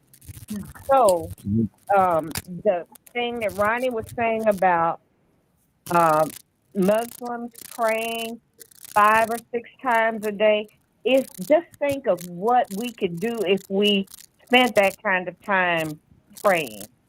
Yes. And if we put the effort in, but we all want something for nothing, basically. We want it to be easy. Most people are looking for stuff, as in material goods. I can only, pray and work it from that realm. But we can work it from the word will work for us as well if we stop and use it according to how God wants us to view things, with humanity in mind, with God in mind, with our end in mind, not just what am I going to get out of it for right now. So I wanted to add that it's not even a matter of who's praying the most, what books are missing and what books are there. It's all about relationship, and it's all about you developing a relationship. As I said earlier, religion is a spirit, and religion has been a spirit that's been in operation for a very long time. And the Pharisees, the Sadducees, and all of those people, those were religious spirits. So Yep. there are things that we have to, you have to establish something as your belief system. You have to stand on something, not necessarily saying, hey, I'm a Christian, because that term has changed over time as to in the way. They call them believers. They called it the way. They've been searching for a long time. Men have to come up with a category to put it in. But it's not even about putting it in a category so much as it is acknowledging that we are spiritual beings. Without this spirit, we're just breath and britches, basically. Everything that we do operates according to spiritual principles. Let's see. I guess that's all I want to say to sum up for right now, but I kind of waited to see, where we were going with this, and I just kind of wanted to tag in with those we things. kind of wound Glad up you on did. spirituality, but That was good. before I let you go, it's about to go off the rails now, because like what we were saying was that I feel like you still need to know who and where to show gratitude to. You need to figure out where to input that energy that's been bestowed upon you. You have to put that energy back into something else. And if you just put it out there in the universe, I don't know if it necessarily comes back to you. But Ronnie sent me an interesting article yesterday, because this is what happens when you don't give people guidance. And this was on one of these blogs. So now we got what they call sex, masturbation, and manifestation. So now people are figuring out they're masturbating with crystals and these different stones and rose quartz and all of this stuff to manifest things. Lord. This is what I'm talking about. This is when this stuff starts going off the rails, because it's not really guided. It doesn't have. You're on a road on the side of a mountain with no guardrails. People flying off left and right into some other shit. Mom, what are your thoughts about the new age and where we're going with the new age? Well, you're a nurse. Can you manifest through masturbation? What they were saying to sum up the art. Frustration. You gonna manifest frustration.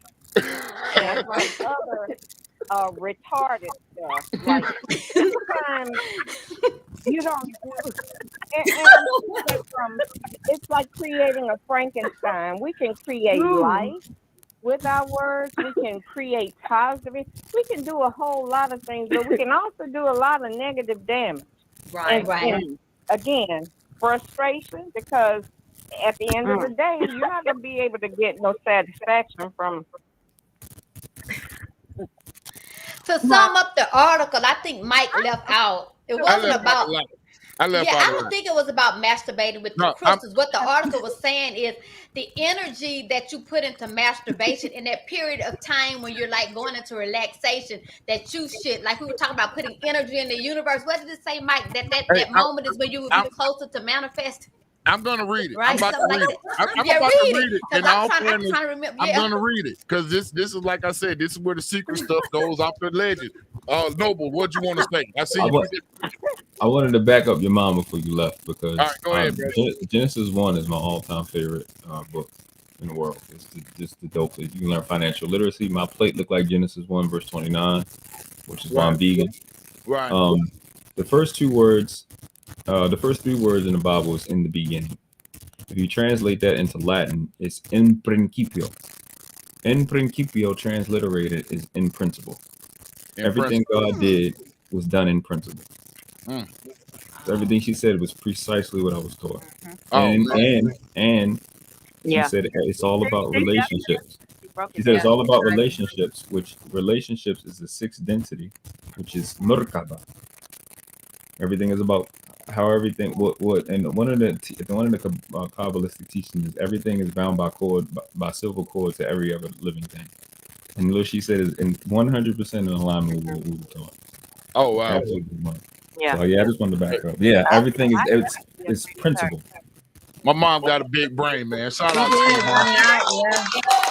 But like you're saying, we have to make sure that we don't want to get off the rails, because we do have power in the tongue. I mean, we do have power in the tongue. Yes. So, but see, Mike, that's where wisdom. That's where that's where that wisdom comes in from. Like, what your mom was saying about the Bible. See, she's not only is she wise in her the Bible. She's a nurse, and she broke that thing down for us too.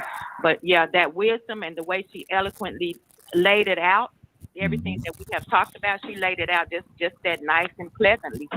Yeah, and I definitely am absorbing that what she said. Absolutely. Yeah. But And I thank her for that. so Yeah. I don't get mistaken, so my words don't get mistaken. Like I said, I had to break the glass and shock people. But this is really serious. This is something that's going on. So I'm going to read this. And it's You not did it to his mom. You did that to your mom. Of all the callers. Mama know how I am. You know how I am. Hey, are you offended? Are you offended, Mom? No, Absolutely. It was funny. what's good for me and how to Spit out the spit bones. the rest out. Right, exactly. So Right. this article is in it's in Frequency, and this is a 6-minute read, whatever. Manifestation is a hot topic in the spiritual community right now. The idea that we as humans can assist the universe in the process of it gives us what we ask for is exhilarating. With the increasing amount of chaos in the world, the idea of being able to co-create with the universe, to directly ask for a peace of mind, a hot sex life, or whatever else we desire feels empowering and important. But how do we do it? So it says, in recent years, positive thinking affirmations and abundance rituals with oil-infused candles and flower petals that claim to be the fast track to delivery of the things we ask for have become incredibly popular. But what if I told you that your most direct and efficient manifestation tool was your orgasm? Often, when the practice of manifestation is discussed, there's a lot of talk about energy and getting into energetic alignment with the things you want. This is because many spiritual practitioners abide by the law of attraction, the idea that like attracts like, and thus good energy will attract more good energy, good thoughts will attract good things, and so on and so forth. Different versions of this new age thought propose that feeling good is feeling God. And that's in God with a lowercase g, I should point out. And that is not about thinking better thoughts and trying to master our energetic state, but how we feel, and specifically our ability to feel good is what attracts things to us. Sex magic takes this whole idea a step further. There are very few, if any, things in this world that bring human beings to a more elevated, blissful state than sexual climax. As the energy of release surges through our bodies, we connect to something that is otherwise elusive in our daily lives. We realign to part ourselves or part something larger in that moment that brings us to an out-of-body and yet fully embodied experience all at the same time. The foundation of manifestation is creative energy. If sexual energy can create life, it can create anything. Are y'all following, tracking so far? That this is total insanity. That this is hot. Huh? I'm stressed out. It's messed up, huh? No, I said I'm stressed out. You're stressed out? Okay. Yeah. Yeah, I mean, that is all for good read and all that or whatever. Now Yeah. I'm like him. I'm stressed out. That made me stressed thinking about how you have to have an orgasm and think about Jesus and all that at the same time. Where they do that at? First of all, What they do what at? I just think every time, and not to be, and I'm not trying to disrespect your mom because I definitely respect her mother. But I'm saying when you having an orgasm or whatever the case, I ain't never thought about Jesus. Matter of fact, when I did think about Jesus, I thought I know Jesus saying, "Oh, am I supposed to be doing this or not?" That's what I thought about Jesus. Yeah, But my question is, what about? It doesn't make sense because even as your mom can tell you, and me myself as a nurse, as you age, those sexual desires are going to go away. So does that mean that if you can't get a sexual arousement or something, you're gonna lose Jesus or God? I mean, as time goes on and you get, you can't have an orgasm anymore, but you're, oh Lord, I can't feel Jesus no more. I mean, what's that mean? Well, I I don't think it's about feeling Jesus. They don't want to feel Jesus. They want to feel. When the fall of man occurred, something changed with Adam and Eve too. I mean, our flesh versus our spirit. That there's something wrong about that. Thinking that way. Well, the story is that the serpent walked upright, and the serpent tempted Eve and had sex with Eve. It wasn't no apple. So Eve was the first one to break out and jump into the fleshly world. Yeah, sex is our biggest sin outside issue. of her husband and outside of It her is. marriage. It's our biggest issue. It's our biggest problem. Yeah, and it's how you're the right. devil beats us. Yeah, Chloe, you're right. You're right. Yeah, Chloe. In this world, you're right. Sex and money are the things that are most important to get people in yeah. trouble the most. Yeah. Does it And seem like money, they're perverting relationships, homes? So in principle, Yeah, does it that's- seem yes, like they're that's- perverting principles in order to lead more people astray? And that's really the what I was getting at with this whole book. It comes across as something good, comes across as something that everybody can embrace. I know a lot of my friends like it. I was told to read it by a girl I was dating, and I threw that shit in the trash and broke up with that motherfucker. Don't take us to your mama's house, Steve. Hey, Please don't take us to your mama's house. Oh no, I'm married. I'm married now. But this was a while back when I was first introduced to this. Okay. Yeah. That, Can't nobody but Amber Yes, Alert ma'am. come to Mama Yes, ma'am. house. That's right. That's right. But so that's that book that you're talking. Yeah, that book is No, that's not. strange. Well, this That's, isn't. like they say that's a strange fruit. This isn't in the book. That's this is not just the book. This is just a spin-off of When the you book. Go ahead. When you think of how the devil counterfeits or gives you something that's so close to what God has for us on every plane, the devil always has a counterfeit for what's real and what's godly or what is God, what God desires for us. So you saying the devil Chinese? The fact That's what. that That's my heart, Mike. She's being so serious right now. But maybe yes, the devil is in China. Very primitive responses where, as I told him, I know even people who are severely retarded know how to have sex. It's a primal instinct. Yeah. It's an instinct. So You're right. Breaking us down from being able to think, to feel, to reason, all of those things God gave us to separate us from the rest of the animals and the rocks and the birds and all of that. Right. You're taking all of that away to just these very primal feelings. Instincts, yeah. Feel good, is it good? So it's all very perverted from that standpoint. In that, the principles will work if you work them.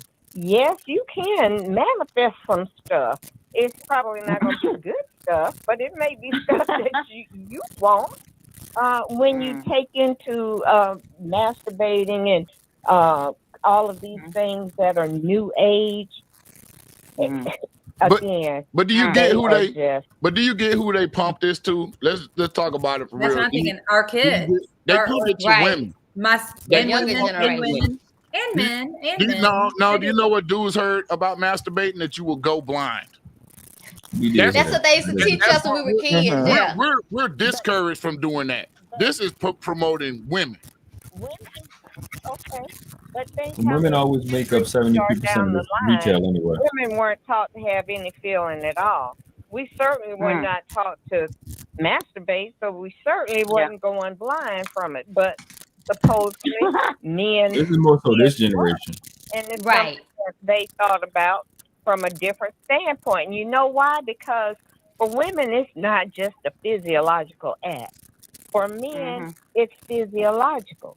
So when we change the woman from it being a spiritual connection, which is how it's designed to be, a spiritual connection, when we take that and water it down to now, it's no longer even a spiritual connection. It's a physiological response. Oh, I can make it rain. Oh, I just that and the other thing.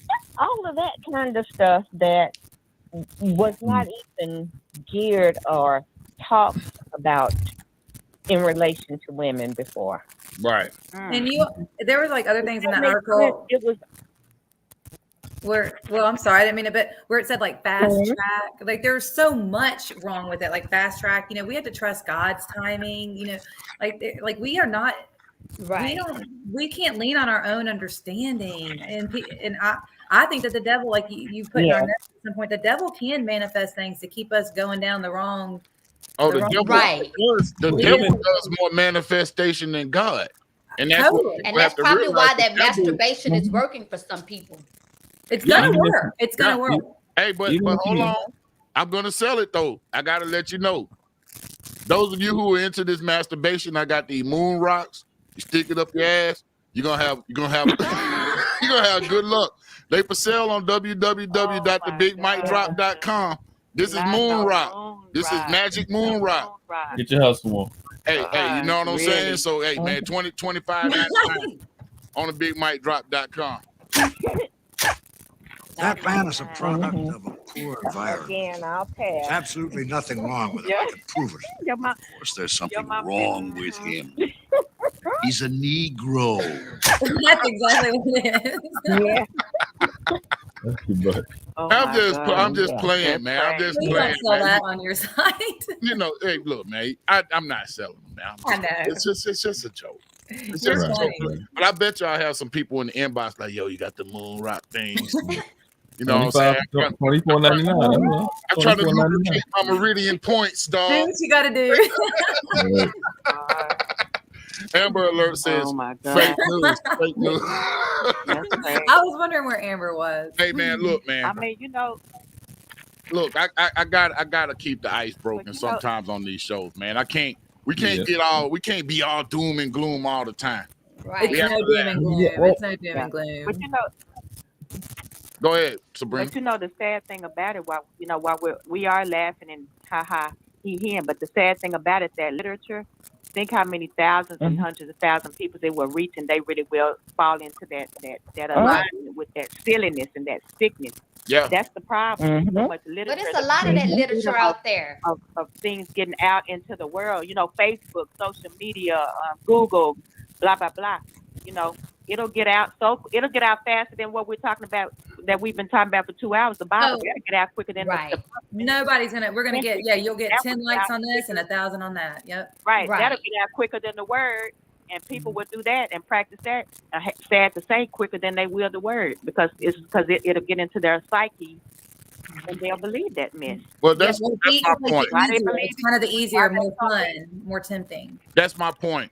Another thing about this book, the book never really talked about the work that you had to do. Right. Now we can talk Exactly. about visualization. We could talk Yeah. about training your mind to be in a certain mindset. Your body and the physical is going to follow. Once your mind is changed, and once your mind is made up, your body and your physical follows. So a lot of times you're attracting things because you're actually moving toward them. They're not necessarily moving towards you. Once you change your mind, you start moving toward the things that you want. Those Yeah, things that's why. move towards you, which is Mhm. why I have a problem with the law of attraction and that being considered a law. I just don't feel like that's a law. I feel like that may be a theory at best. And if so, what's Yeah. the law of repulsion? See, that's what I'm saying. That's And you know, honestly, that's exactly what I made my video about earlier today. It is a law. It's not the law of attraction. It's called the law of attraction and repulsion. That's what Right. it actually is. Exactly. And it is only supposed to be taught by initiates, by masters and adepts to initiates. This whole process is I didn't know it. I didn't notice what it was until I actually paid a lot of money and found out. I was like, oh wow, okay, this is phony. So you need to learn a lot of different laws that go with that. And these are laws and these are principles, like Mama said. And that's why I like Genesis 1, because, and I like what you just said, because it all falls into the same thing with financial literacy. You can't get dividends paid to you from an account that you didn't invest in.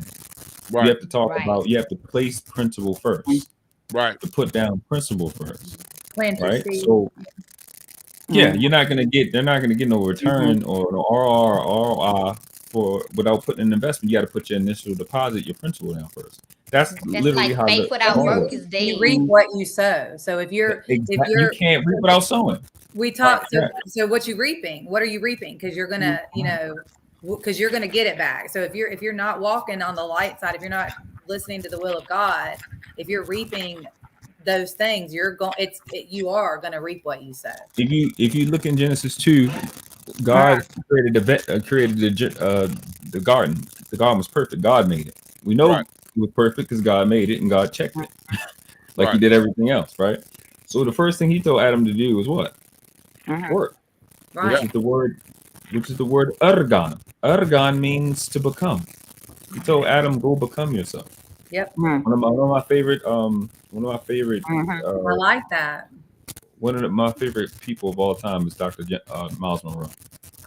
Okay, yeah, created, Miles Monroe, yeah. That's the first book I ever read on self-development was Releasing Your Potential by Dr. Miles Monroe. Yeah. And that's what he explained. And it is like the sister just said, faith without works is dead. And you have to understand that there's an order. Not only, what pisses me off about this law of attraction part is that, okay, you get you only tell the law part. You don't tell the repulsion part, then you get to go with it, which means you have to remove stuff. Two objects can't occupy the same space at the same time. My hand can't be. Wow. One has to move. So you want to bring something in, something has to go. This planet doesn't do something for nothing. God doesn't do something for nothing. The face you're using doesn't do something for nothing because you don't just inhale only. You don't just exhale only. I told somebody today I breathe in the Holy Spirit and out everything bad. I'm like, come in, Holy Spirit, out with everything bad. I do it as often as possible. That's a good And then practice. it doesn't teach order. Hold on, let him finish. Yes, Go ahead. No, you. Mike, the thing that just even me myself, we're a constant work in our own. Well, I'm speaking for me. We have to get to a point where we have to look at our weaknesses and what our flaws are. Because a lot of times we look at other people's flaws and want to judge them, and that's totally wrong. But until we start looking at our own weakness and what it makes us weak, what makes us sin, what makes us think, whatever we think, until we start doing that internally, then your life is going to continue just being the same thing every day after year. And that, to me, that's a part of working on your own, on myself. I've been doing that for years. Like, I want to work on what makes me a better person, because if I could make myself a better person, it would be better for not only me, but everybody around me or everybody that comes in contact with me. Right. And I'm a true believer of the weakest part of our body. You know what the weakest part of our body is, in my opinion? Our heart. Are our eyes. Oh. Our eyes. Because our eyes, that's the first thing we do when we wake up, we see. When we leave out and go out in society, we see, we look. We're attracted to what the eye. You move towards where you're looking. What the eye attracts. And it's funny, that's the only part of your body that doesn't grow. That's the only part of your body that's the same size from birth until you die. Right. And that's just something that I came up personally in a conclusion, because we judge people. That's pretty deep. We see people. Just even like you said, the law of attraction, like you and your wife or me and my husband. Okay, but before I got to my husband, the law of attraction was I was attracted to not the right one. Because, he's fine, he's cute. But I wasn't seeing the substance behind the beauty. Right. Because our eyes, think about this. But when we start maturing and wanting to change and being optimistic or educated or whatever, we want to be, then the eyes even change of what you see and are attracted to. Okay, I'm attracted to a man with quality and quantity, not just looks. Looks become secondary, thirdary, whatever. And then that makes for a, like you say, when you get that equally yoked. Right. Yes. I have changed the way I and what I see for myself and what I need. And the other Bible verse that you were referring opinion on that.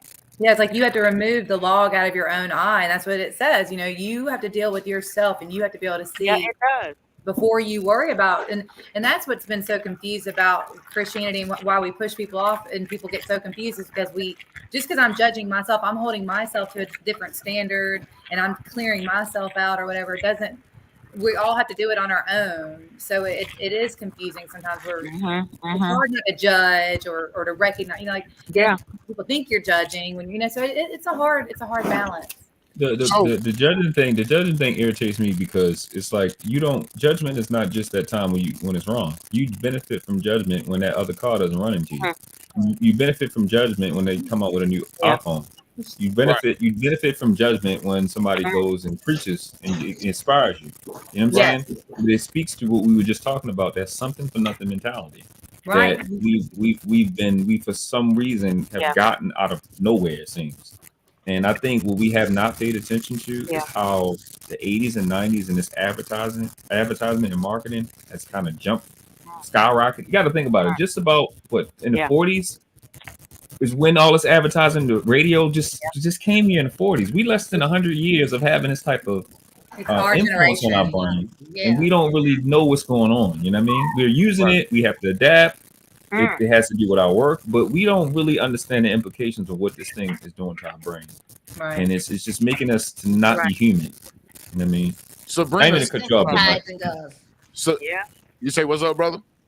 No, I didn't mean to cut you off. Oh, you're all good, brother. Sabrina said something that I thought was important, and it kind of leads into the last question I'm going to do for the evening, because we're almost 2 hours in, but I'm gonna go for another few minutes. But I do want to get this question asked. At what point, because you mentioned recognizing your faults and your weaknesses. So according to this, you're not supposed to recognize that. You're supposed to play through it. You're supposed to make believe or fake it till we make it. They actually use the term make believe several times through this, right? So at what point does make believe become delusion? At what point does make believe become delusion?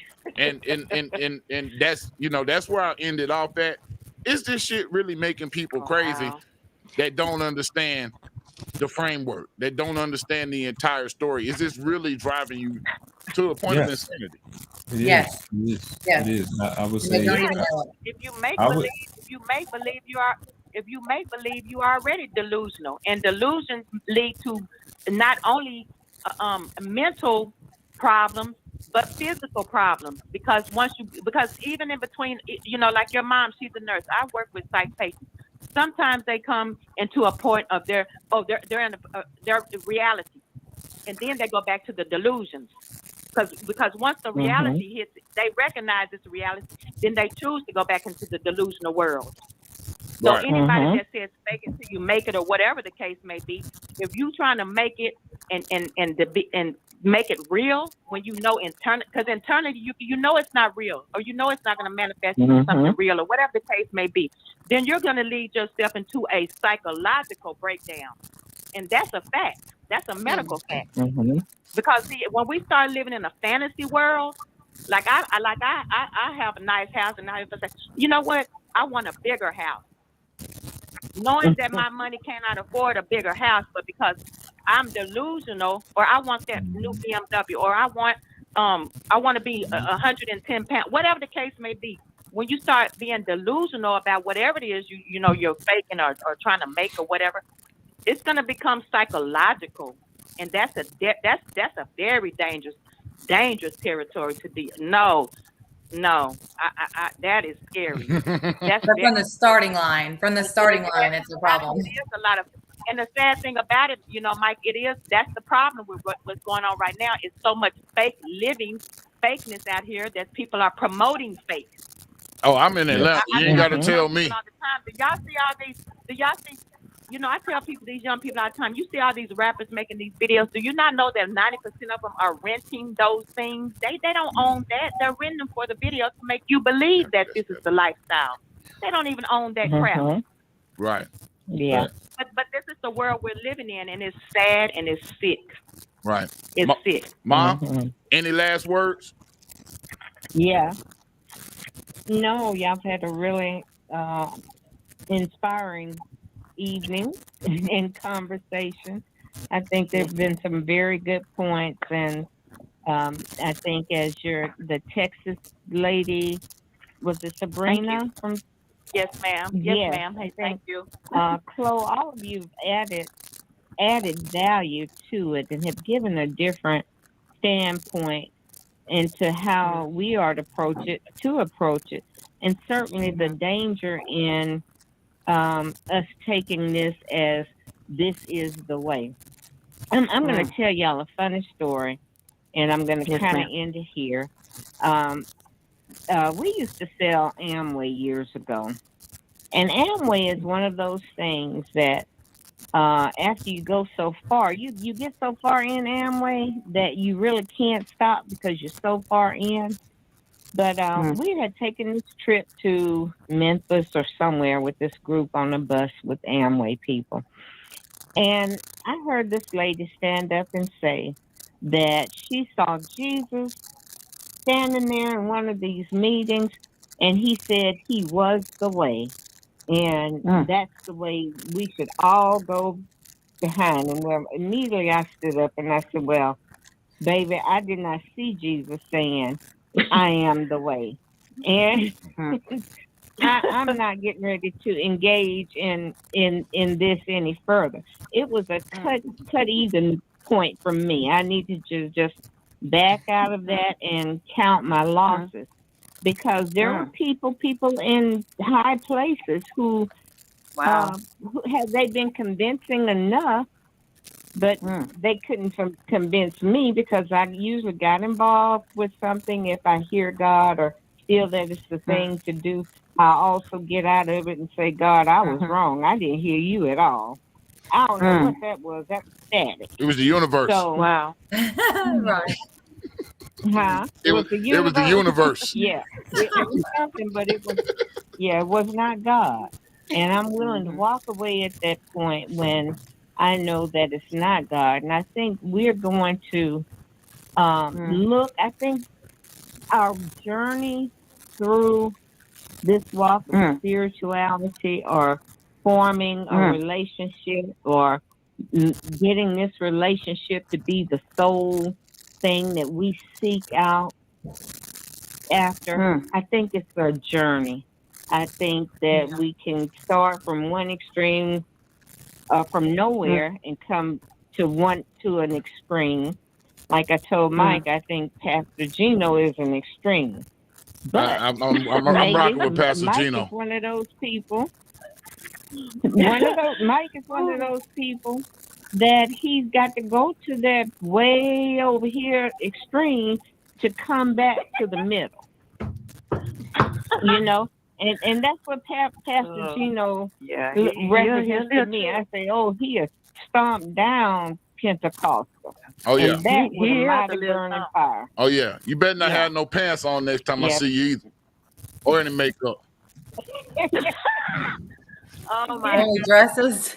Yeah, number them long dresses. Dennis, he has some. Dennis has some good points, but he well, I'm with Mama Lib.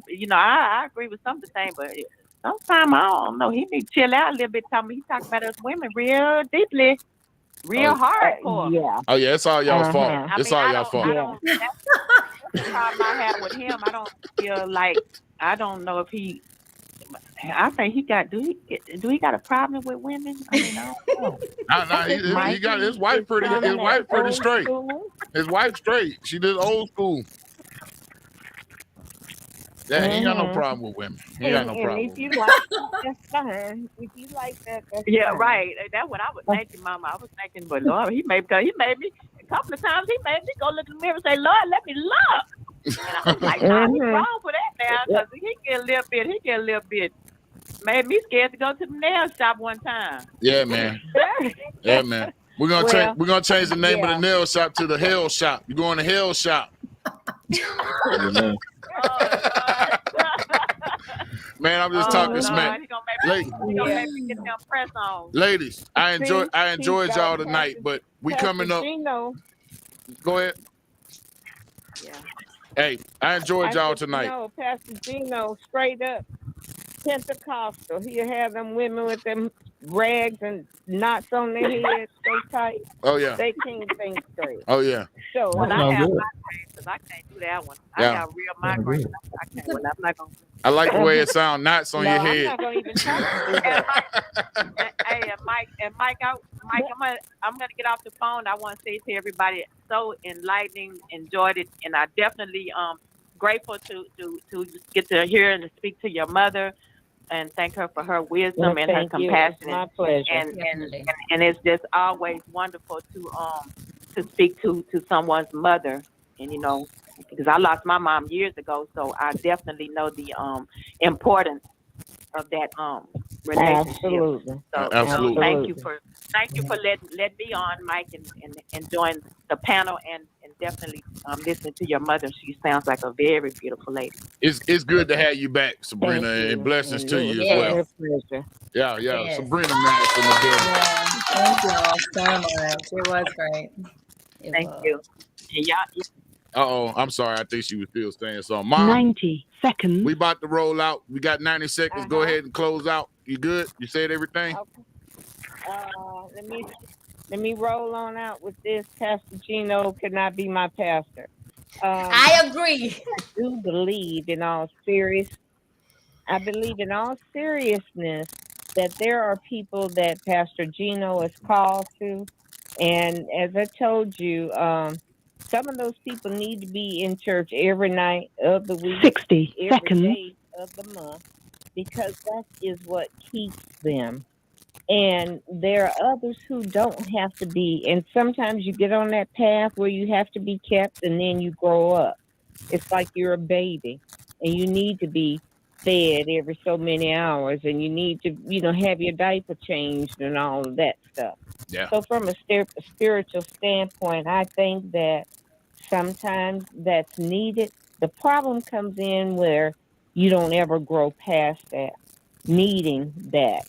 Right. Pastor Gino to tell you, hey, take that dress off, do this, do that. I think it's a very basic, and I think as you grow in your spiritual walk with God, you want to, just like I am in my 10 own life, seconds. put on a little makeup or something here, or let me do this not from a natural standpoint, but from a spiritual standpoint. I want to grow up a little bit more in Christ. I don't want him to keep feeding me Gerber's baby food. I want to go to Ruth Chris. So our spiritual growth is just like that, our natural growth. Absolutely. If that makes sense. Well, all the time is up, Mom. So I appreciate you for joining us. I appreciate the words of wisdom. I love you. And I'll probably talk to you tomorrow. Love you all. All right. You as well. Good night. No, okay. Bye. Good night. All right, man. Mom Dukes in the house. Mama Drop in the building, man. Y'all, I appreciated y'all for joining the show tonight, man. And just kind of just chopping it up with me. Let's just talking about it. I don't think we all have the answers, man. We don't even know what questions to ask, but to have a discussion about religion and not kill each other and not have folks hanging up and cussing each other out and hollering and screaming, we had a good starting point. So I appreciate each and every one of y'all for joining. I'll go around. I'll start with you, Chloe. We're gonna do last word. Then you next, Noble, and then me and Ronnie will finish off. Go ahead. Okay, well, I have enjoyed this. Every single one of y'all have learned. I look forward to whatever else is to come. But I think I want to leave y'all with my last thought is that was going through my mind. A friend of mine who I work with was saying that she's been having these blessings, good things coming into her life, and she started to realize, okay, wait a minute, God, if this is not coming from you, I don't want it.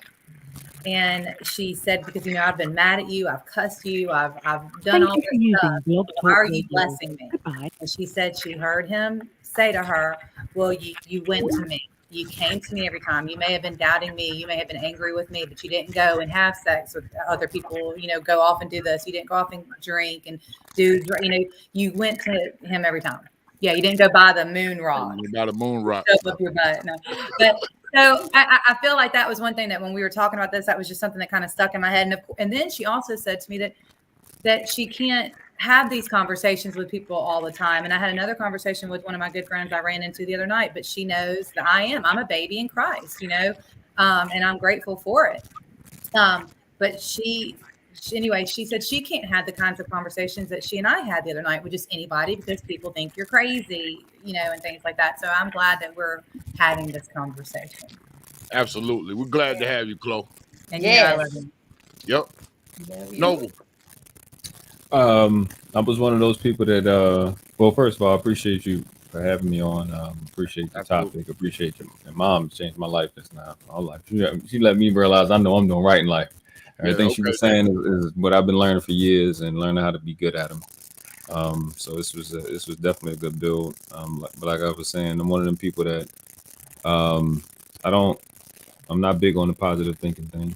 I think I agree with the guy who created this whole process. the guy Napoleon Hill came up with, and I put this in my video, accurate thinking, inductive and deductive reasoning, learning how to distinguish important facts from unimportant facts. When you get into, and I explained this in my video, let me use a different scenario. If you're looking to do a big deal, you get a big deal done, and the deal doesn't fall, you can't turn a positive into a negative. This is not your planet. Right. Okay. This doesn't belong to you. Right. Everything is already electromagnetic. You don't need to be more positive. You don't need to be more negative. You need to correspond accordingly, which is the law of correspondence. I'm not big on positive thinking because it's abusive. Because you have two things. If something negative happens, you need to address it as negative, because that's what correlates with that thing. It's like if I'm a heterosexual woman, I would need to be treated like a heterosexual woman. Don't treat me like don't treat me like a homosexual elephant. You know what I mean? Right. Like, it doesn't make any sense. Okay, so Right. it's like I get the concept, but it's like, let's do what makes sense. It's like you see children all the time. They want to help you, but they don't know how to help you. Like, you know what I'm saying? Like, that's what that's about. And we are so stuck on feelings and emotions. When the word emotion means to agitate, to stir up, to remove. That's what the word actually means. That's why most of the word is motion. Motion. Yeah. And as we're going through this thing, we get these dopamine releases and these beta endorphin releases, which beta endorphins are consistent with, are chemically close to cocaine. We're literally on drugs. You know what I'm saying? So it's like, it's better to have gone through a situation, want to be successful, want to do something, want to get what you want. And then they always talk about what you want. They never talk about what you deserve. Right? They don't ever come up with that. Right. If you want something and something bad happens, which is really what it's for. That's what it's for. The positive thinking is for, because people are always negative. People have a low self-esteem. And if something negative happens, I need to understand why that happened. What was my role in it? So I can plan in the future not to participate in that. So if it happens outside of me, cool, I've handled that thing. It's called accurate thinking. Right. Napoleon Hill did say have a positive mental attitude, but that's what happens. Some a-hole took positive attitude, have a positive mental attitude and accurate thinking, and came up with some makeshift version of it, which speaks to what you were talking about before, missing information. And that's I have a problem with a lot of this stuff, and that's why I said I put it in a video, and you see that 95% of the people that talk about it fail, don't work. They manifest, and you look 3 weeks later, did you manifest it? They don't talk about it, but if they get it, they'll put it in your face. Right. Everybody, but 95% of them, that manifest thing that you were trying to do with the sticking stones, you triggered me, bro. The stones up your vagina and the blood magic, they putting blood in people's food and all of that. Like, did it work? Yeah, It didn't work. It's all that stuff, man. It's all that stuff. Wow. I'm with you on it, and I think people should always have. I agree with Napoleon Hill, have a positive mental attitude, but it needs to be based off something substantive. There's an opportunity throughout every 30, 60, 90 days where you're going to want to do something, and you're not going to want to do it, and you have to do that thing. All that stuff doesn't matter.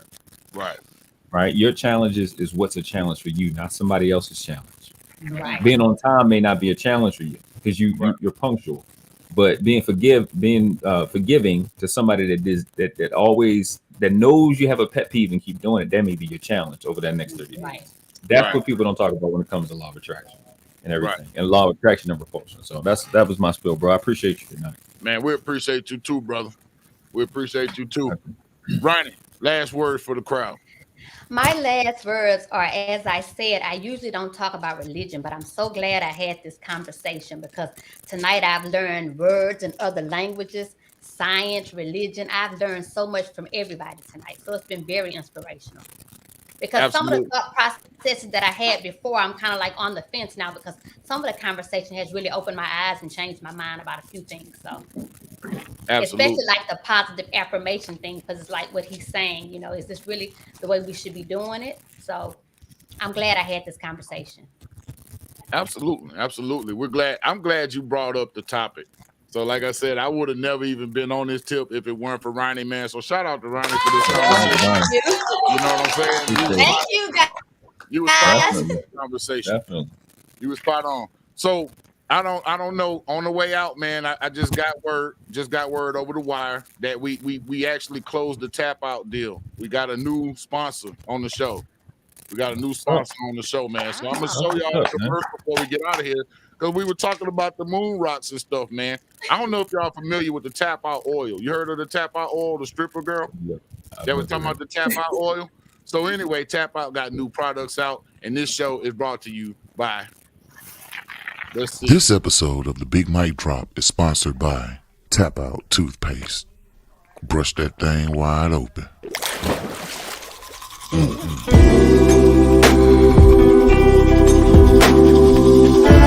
Mic Drop. All right, man. Tap Out Toothpaste, man. Brush that thing wide open, man. For real. You know what I'm saying? I'm sitting there thinking, you got a sponsor in this. That was hilarious. I wasn't expecting it. I want to see that video that you're talking about, the law of attraction and repulsion too. I don't know if y'all can send that. Noble, what's go ahead. Put your link in the chat for us? Yes. All right, let me find it. Yeah, so we can go ahead and check that video out. Yeah. It's pretty tough now. It's raw. I ain't gonna say that a lot to you. Man, it's all good. I can handle. I like tough. Oh yeah. Me too. Raw. But Yeah, we ain't scared. I give I got links in it to different things, to different YouTube videos to look at, and PDFs, books. You know, the books I referenced, they're in there. I think about 2 books, and 2 videos. So a video on Napoleon Hill saying what I'm saying, and Kevin. Now, I've read the book. I've read a book that Napoleon Hill wrote. I can't remember. Law of Success in 16 Lessons and Think and Grow Rich, but that's the foundation. Law of Success in 16 Lessons. Both of them got watered down, but that's what these principles. It's really where it's coming from, and you got people that, just like you said earlier, wanted to make money off of it, and they teach people piss poor information. And I lost money trying to do it because I usually thinking it's just gonna work. It's like, it's not gonna work. It doesn't make any sense. It's stupid, but it's good to want to. I think that the thing that's the undertone is like, okay, what's good about it is great. Okay, you want to have confidence in yourself. You want more, but the problem is you want more things. You don't want to become more. You want to do more. I want to do more work, right? Instead of want to get more stuff. Because I loved what you said about Adam, about whatever he said, become. You know, Adam. Yeah. Right. He said he told Adam to work, go become yourself. You have to work to become yourself. Yes, it's definitely beautiful, and I can't take credit for it. Dr. Miles Monroe, I heard the audio. If you look up Dr. Miles Monroe's final sermon, that's when he said it. Because after that, he said some other stuff that was. Is he African? Does he? Yeah, he was Bohemian. Yeah, Bohemian. Right. So he has an. I think I know. Okay, I think I've heard him. Yep. Yeah. And he had after that. Huh? I think it died in a plane crash. Yep.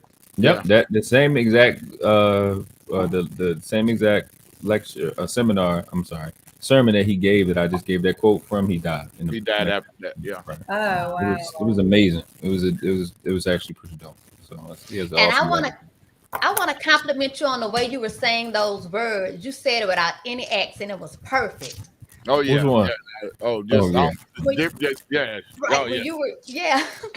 Now we're going to break down some of these. We need to talk about words and the importance of words, because I've always been big on, words mean something. If you've listened to my show for any period of time, I've always said that words mean something. And I think we talking about when the kids were talking about demon time and be like, oh no, it's just we just playing. No, you don't play like that. Words mean something. Right. You gotta think every English word that we've ever spoken is older than everybody breathing air right now. Right. The English language is older than everybody. Right. You know what I'm saying? And maybe not the oldest language, but it's older than everybody that's breathing air. Every animal. It's older. It's about 800 years old at its youngest. Right. So it has a whole life that we don't know nothing about. It's what we keep saying, energy. It's the number one manifestation tool is speaking. Just speaking. A language, right? And then what is the mother of this language? German, Old High German, and Latin. English is like 70 to 80% Latin. Yeah. Right? So it's power in they say what is life and death in the power of the tongue. Yeah. So Mike talked about spelling. You talked about what, spell. I mean, we do pay attention. We really do. Yeah. Right. The I'm tongue glad is we're doing mightier. The tongue is mightier than a sword. Isn't what they say? Indeed. Or is that the Absolutely. pen? The pen is mightier than the sword. It's a pen, but it's the same thing. Yeah. It's the tongue, but if you're in trouble, it's the pen. Okay, then. Okay. Because at the end of the day, a verbal contract exists. That's right. Your word is your bond. Absolutely. Well, I appreciate y'all for joining, man. Thank you and I'm so gonna much. go ahead and call this one quits. But I appreciate y'all for joining the Big Mike Drop. We love each and every one of you. Good night, guys. Good night. I'm glad I can come through, bro. I know you've been rocking. I'm glad I can come through. So I Yeah, appreciate man. you. I'm glad you came through too, man. We'll Yeah, catch I'm up. gonna look through the email and hit you up. All right. I may have lost it. I'm gonna hit you up. Appreciate Word. you. Peace. All right, Noble. Good night. All right, Ronnie. Good That night, was man. awesome. Yeah, this was a great Wow. one, man. This was a great one, man. I think that may be our best one, Mike, to be honest. Perhaps. So, yo, man, we appreciate Chloe. We appreciate Noble. We Yes. appreciate Mom. We appreciate Sabrina. We appreciate that guy calling in and everybody that was in the comments, Yes, man. definitely. So this is Big Mike, man. This is the Big Mike Drop. We out of here. Good night, Peace. y'all. Peace.